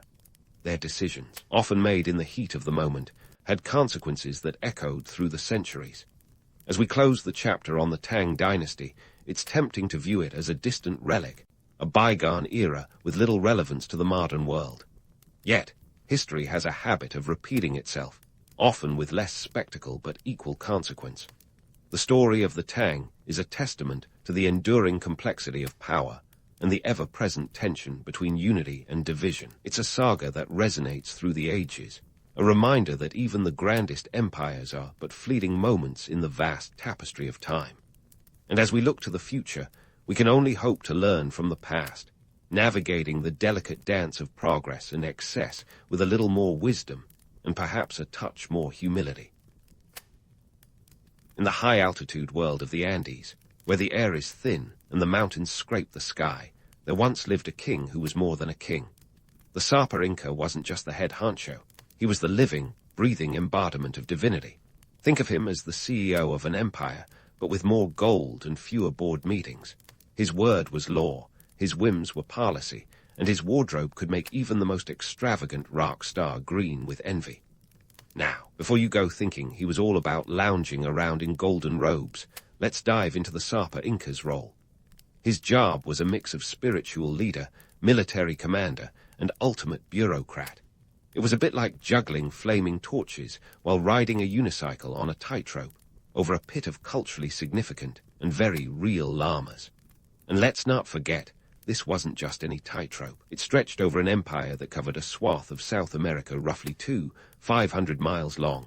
That's like stretching from New York to Los Angeles, but with more llamas and significantly fewer traffic jams. The Sapa Inca's power stemmed from his divine status. He was considered a direct descendant of Intai, the sun god. And in a society where the sun was pretty much the rock star of celestial bodies, this gave the Sapa Inca unparalleled authority. His subjects believed he had the power to influence the cosmos, control the weather, and even ensure the success of their crops. Talk about a high-stakes job description. Imagine if your performance review included the line, "Must maintain cosmic harmony." But let's talk numbers, because this guy had wealth that would make even the most extravagant lottery winner blush. The Sapa Inca's riches were legendary, with a treasury stocked full of gold and silver. The Spanish conquistadors, who were no slouches when it came to greed, were utterly gobsmacked when they laid eyes on the Inca riches. They found rooms filled with so much gold, it said they actually started seeing the world through Inca-tinted glasses. Yet, it wasn't just about bling and divine ancestry. The Sapa Inca's power was also deeply entrenched in the centralization of the empire. You see, the Inca Empire was like a well-oiled, llama-powered machine, and at the heart of it was a system of governance that was as efficient as it was brutal. The empire was divided into 4 quarters, known as sayas, each governed by a loyal official.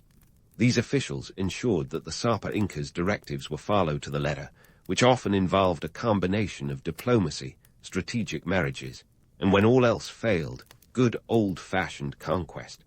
The Sapa Inca, in essence, was the ultimate micromanager with a penchant for expansion. His empire was meticulously organized, with a road system that would make even modern engineers nod in appreciation. The Inca road network stretched over 24,000 miles, connecting distant corners of the empire and allowing swift movement of armies, officials, and, importantly, messages. This network was the backbone of the empire's administration, enabling the Sapa Inca to maintain control over a vast and varied territory. Now, let's sprinkle in a dash of myth-busting, because no historical tale is complete without a little reality check. The romantic idea of the Inca Empire as a utopian society where everyone lived in harmony is, well, a bit of a stretch. Sure, there was a certain level of organization and communal living, but the reality often involved forced labor systems known as mida, where subjects were required to work on state projects, often in harsh conditions. It wasn't exactly a vacation in Machu Picchu. Yet, despite the harsh realities, there was a sense of unity under the Sapa Inca's rule. The centralization of power meant that resources could be mobilized efficiently, whether it was to build architectural wonders or to defend against external threats. The empire's administrative prowess was such that it managed to sustain a population of up to 10 million people, a feat that's impressive even by today's standards. As we peel back the layers of the Inca hierarchy, it becomes clear that the Sapa Inca wasn't just a figurehead. He was the linchpin of a complex and sophisticated society. His role was a delicate balancing act of maintaining divine authority and practical governance, a task that, like a high-altitude Andean trek, was as treacherous as it was breathtaking. And as we continue our exploration of this fascinating empire, let's keep in mind that while the Sapa Inca might have stood at the top, the story of the Inca civilization is one of many layers and many voices, each contributing to the grand tapestry of history. As we dive deeper into the Inca hierarchy, let's shimmy down the social ladder from the Sapa Inca, but not too far, just enough to mingle with the royal family and the Inca by privilege class. These folks were a cut above the average citizen, basking in a lifestyle that was as opulent as it was politically potent.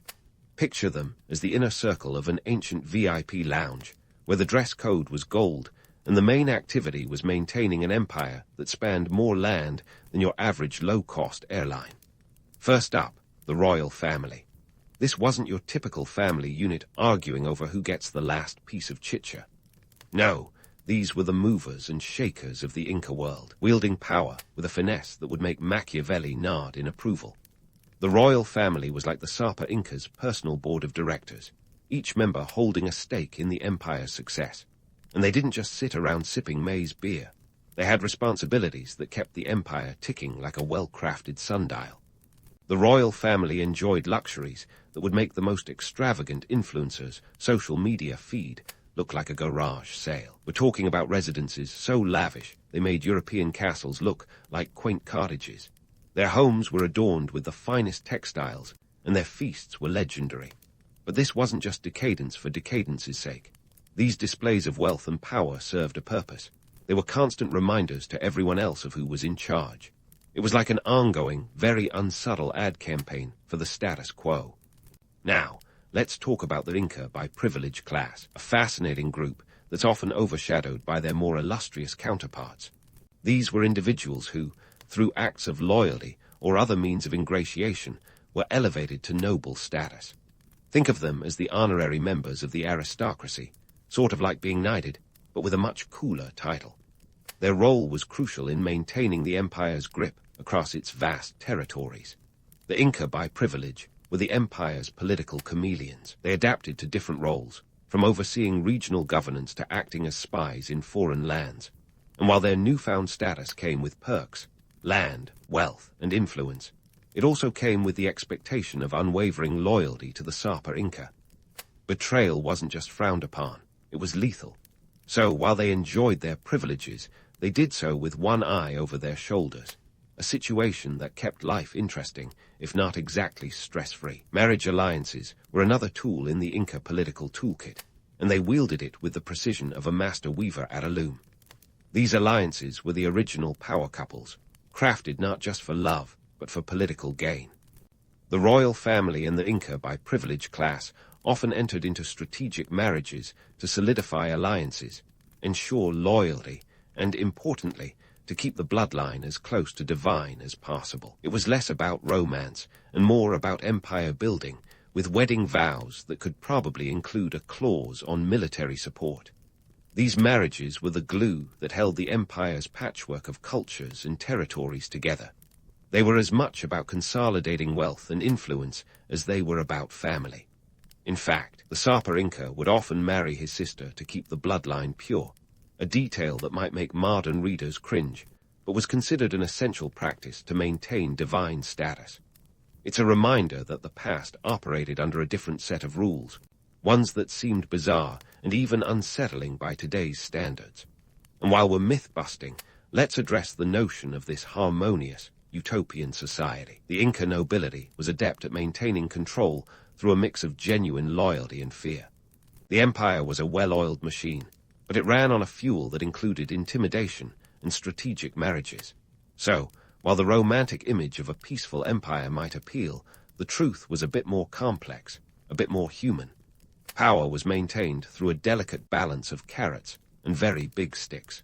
The economic context of this social structure was also fascinating. The Inca economy relied heavily on reciprocity and redistribution. The nobility acted as the central nodes in this system, ensuring that resources flowed from one part of the empire to another. This redistribution was a clever way to maintain control, as it ensured that local leaders had a vested interest in the empire's stability. It was a bit like keeping everyone on a very long, very interconnected leash, one that stretched across the Andes and beyond. These social dynamics were crucial for the empire's stability. The nobility wasn't just about luxury and privilege. Their roles were vital for the administration of such a sprawling empire.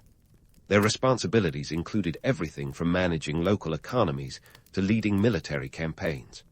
The Inca, by privilege in particular, were the empire's unsung heroes, often taking on the less glamorous but no less essential tasks that kept the wheels of the Inca machine turning. As we continue our exploration of this fascinating civilization, it's clear that the Inca nobility were more than just figureheads.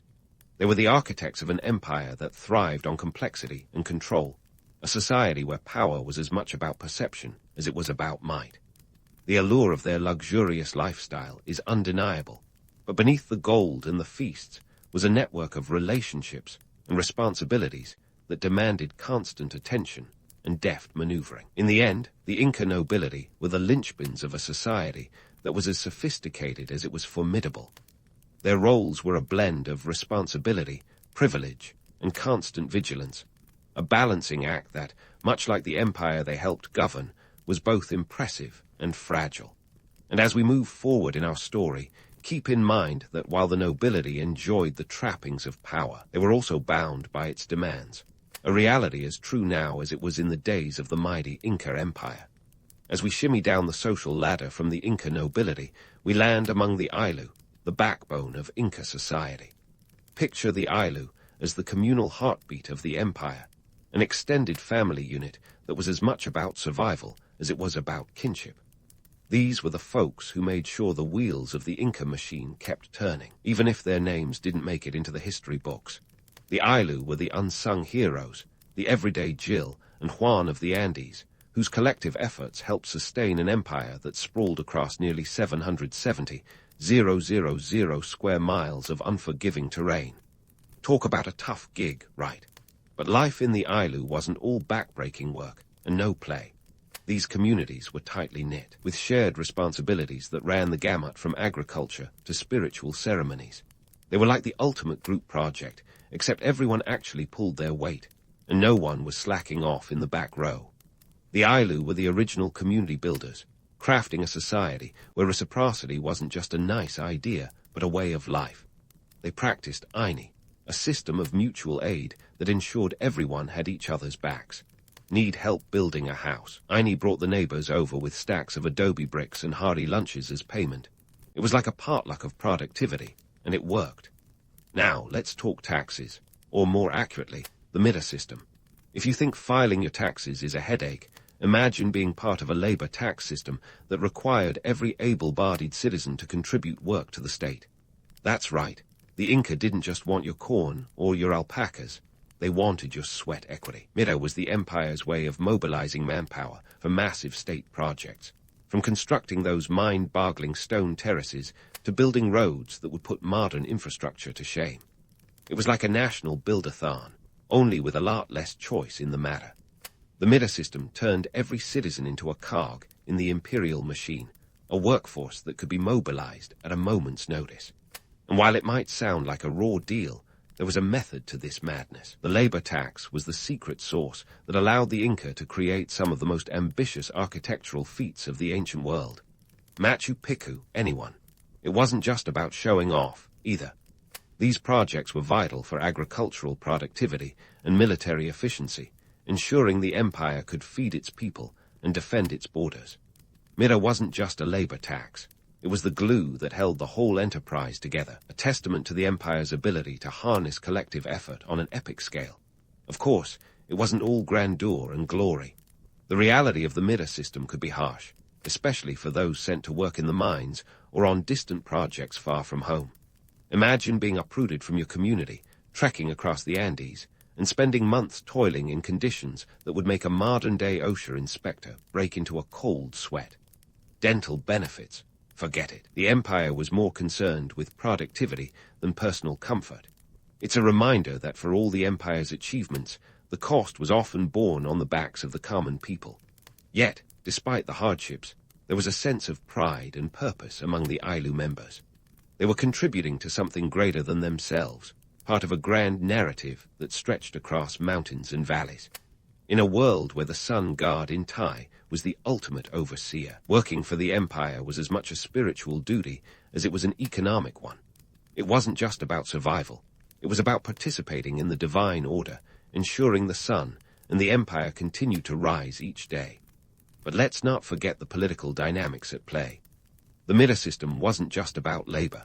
It was a tool of control, a way for the Sapa Inca to keep tabs on his subjects and maintain order across a vast and diverse empire. By ensuring everyone was invested in the state's success, the Inca leadership could prevent uprisings and foster loyalty. It was a delicate balance of power and participation, one that demanded both compliance and cooperation. And while the system was efficient, it wasn't without its critics. The romantic notion of the Inca as benevolent rulers masks the reality that the empire's cohesion relied on a mix of persuasion and pressure. The labor tax was just one piece of a larger puzzle, a system that required constant vigilance to maintain. It was an empire built on the backs of its people, and while the results were impressive, the human cost was undeniable. So, as we continue to peel back the layers of the Inca Empire, let's not forget the Ailu and the Mida. These were the engines of the empire, the everyday people whose labor and loyalty made the grand vision possible. They were the unsung architects of an ancient civilization, their stories etched into the stones of the Andes and the annals of history. And as we move forward in our exploration, let's keep in mind that while their lives may have been marked by toil and hardship, they were also defined by a resilience and resourcefulness that still resonates today. In the end, the story of the Ailu and the Mida is a reminder that history is often written by those who wield power, but it is lived by those who carry its burdens. The Inca Empire was a marvel of organization and ambition, but it was also a testament to the strength and spirit of its people. As we delve deeper into this fascinating civilization, we continue to unravel the complexities of a society that was as formidable as it was fragile, where every citizen played a part in shaping the destiny of an empire. The Inca Empire, a vast tapestry woven with the threads of many lives, had its vibrancy intensified by specialized classes like artisans, priests, and warriors. These groups didn't just blend in, they were the splashes of color in a society where conformity was often the name of the game. Imagine living in a world where your unique skills could elevate you above the everyday fray. These folks were like the rock stars of their time, minus the paparazzi, but with plenty of prestige. First up, let's talk artisans. Inca artisans were the original DIY enthusiasts, creating everything from intricate textiles to jaw-dropping metalwork. Their work wasn't just for show, it was a critical part of the Inca economy. The empire's artisans turned precious metals into objects of worship and status, crafting pieces so exquisite they could make a Renaissance sculptor weep. Gold and silver were their paints, and the Andes their canvas. These artisans weren't just crafting for the sake of art. Their work was a currency of its own, bartered and gifted to cement alliances and showcase wealth. Textiles, too, were a big deal. In this high-altitude society, the quality of your weave could speak volumes about your status. The Inca produced some of the most complex and colorful textiles of the ancient world, using alpaca and vicuña wool to create garments that were both functional and fabulous. These textiles were more than just clothing. They were a statement of power, with designs signifying everything from your social rank to your regional origins. If your tunic didn't scream, "I've got connections," you were doing it wrong. It was a visual language as rich as the empire itself, every stitch a narrative thread in the grand tapestry of Inca life. Now, onto the priests, the spiritual backbone of the empire.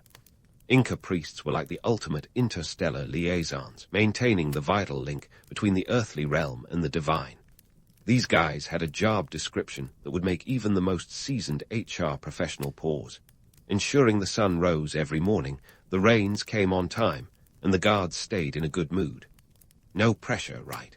Their rituals, often elaborate and involving offerings that could include everything from llamas to finely crafted textiles, were a way to keep the cosmos in balance. Priesthood in the Inca world wasn't just a calling.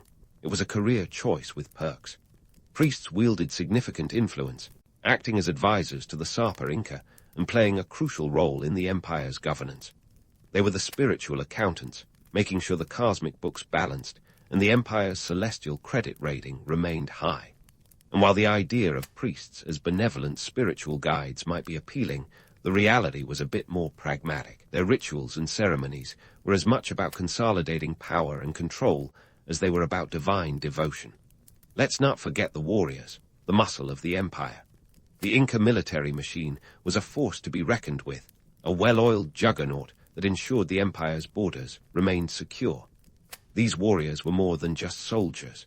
They were the protectors of the realm, tasked with expanding and defending an empire that stretched from present-day Colombia to Chile. Armed with weapons like the macana, a club with a stone or metal head, and the boladora, a throwing weapon made of stones tied together with cord, they were as innovative as they were intimidating.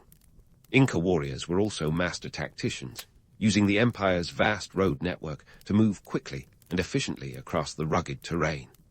This was a military that knew how to play the long game, using strategic planning and psychological warfare to outmaneuver their enemies. The Inca army was a meritocracy of sorts, with warriors able to rise through the ranks based on their bravery and skill in battle. But let's not romanticize it too much. Life as an Inca warrior was brutal and often short, with the constant threat of death on the battlefield lurking like a shadow in the Andes. The specialized classes were integral to the empire's structure, but they also served as a reminder that the Inca world was far from the utopia some might imagine. The artisans, priests, and warriors thrived within the confines of a system that demanded conformity, yet rewarded excellence. Their contributions were essential to the empire's identity, providing the cultural and practical underpinnings that sustained Inca society.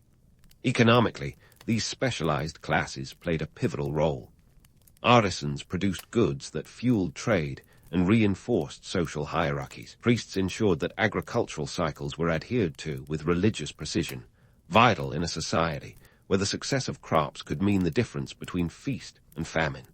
Warriors guaranteed the empire's continued expansion, securing resources and new territories that fed the empire's insatiable appetite for growth. The Inca's ability to integrate these diverse elements into a cohesive whole was nothing short of remarkable.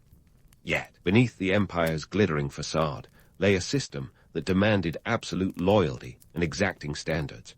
It was a society where the stakes were high, and the rewards for conformity and excellence were equally matched by the penalties for failure.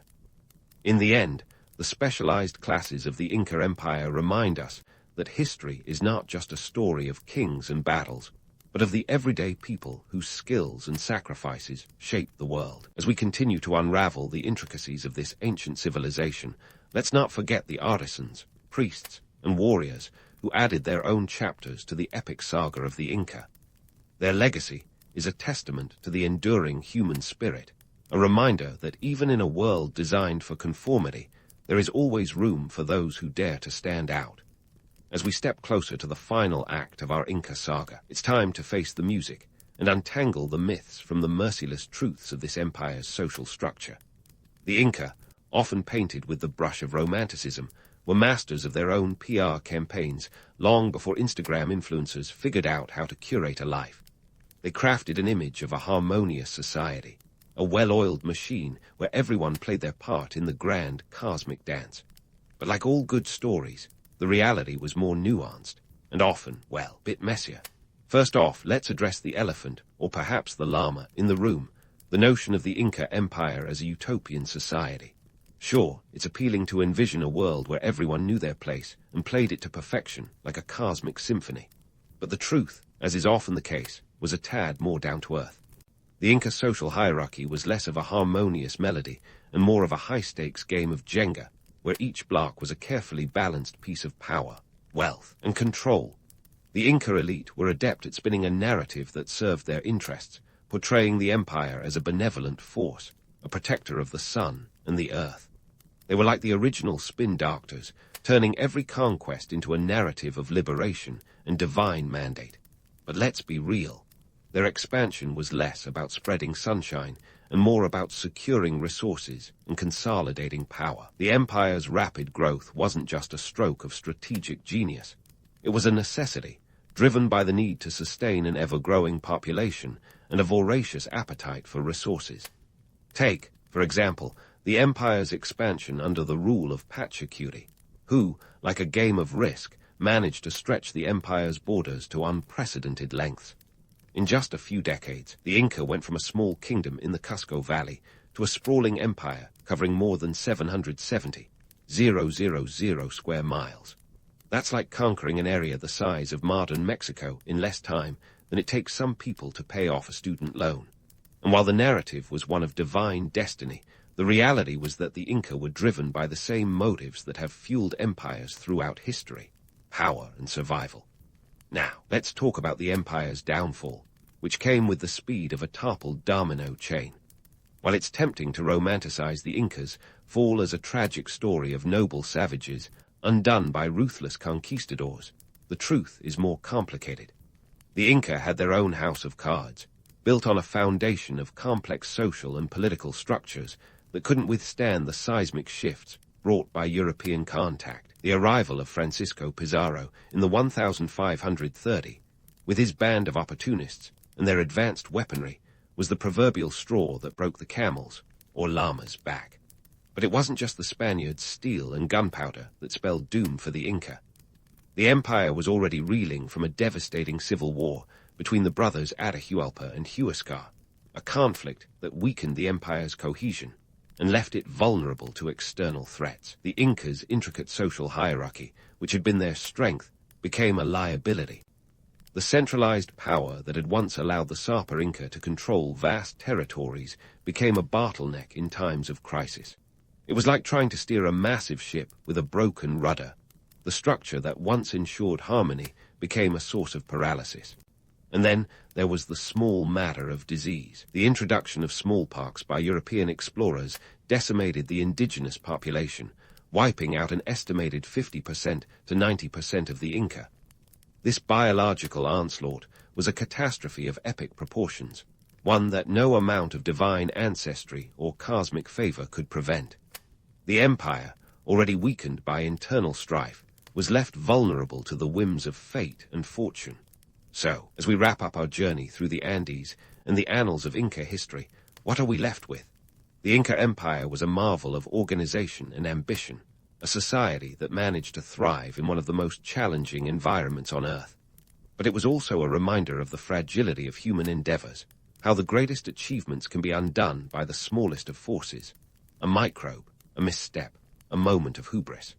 The Inca's legacy is one of both awe and caution, a testament to the heights of human creativity and the depths of our fallibility. Their story is woven into the fabric of history, a vibrant thread that continues to inspire and caution in equal measure. It's a story that reminds us of the power of myth, the allure of the romantic narrative, and the harsh truths that often lurk beneath the surface. As we close the book on this chapter of history, let's carry with us the lessons of the Inca. Their achievements were remarkable, their structures complex, and their downfall a sobering reminder of the impermanence of power. In the end, the Inca teach us that while we may strive for the divine, we are always bound by the earthly, by the limits of our own making, and the unpredictable forces of the world beyond our control.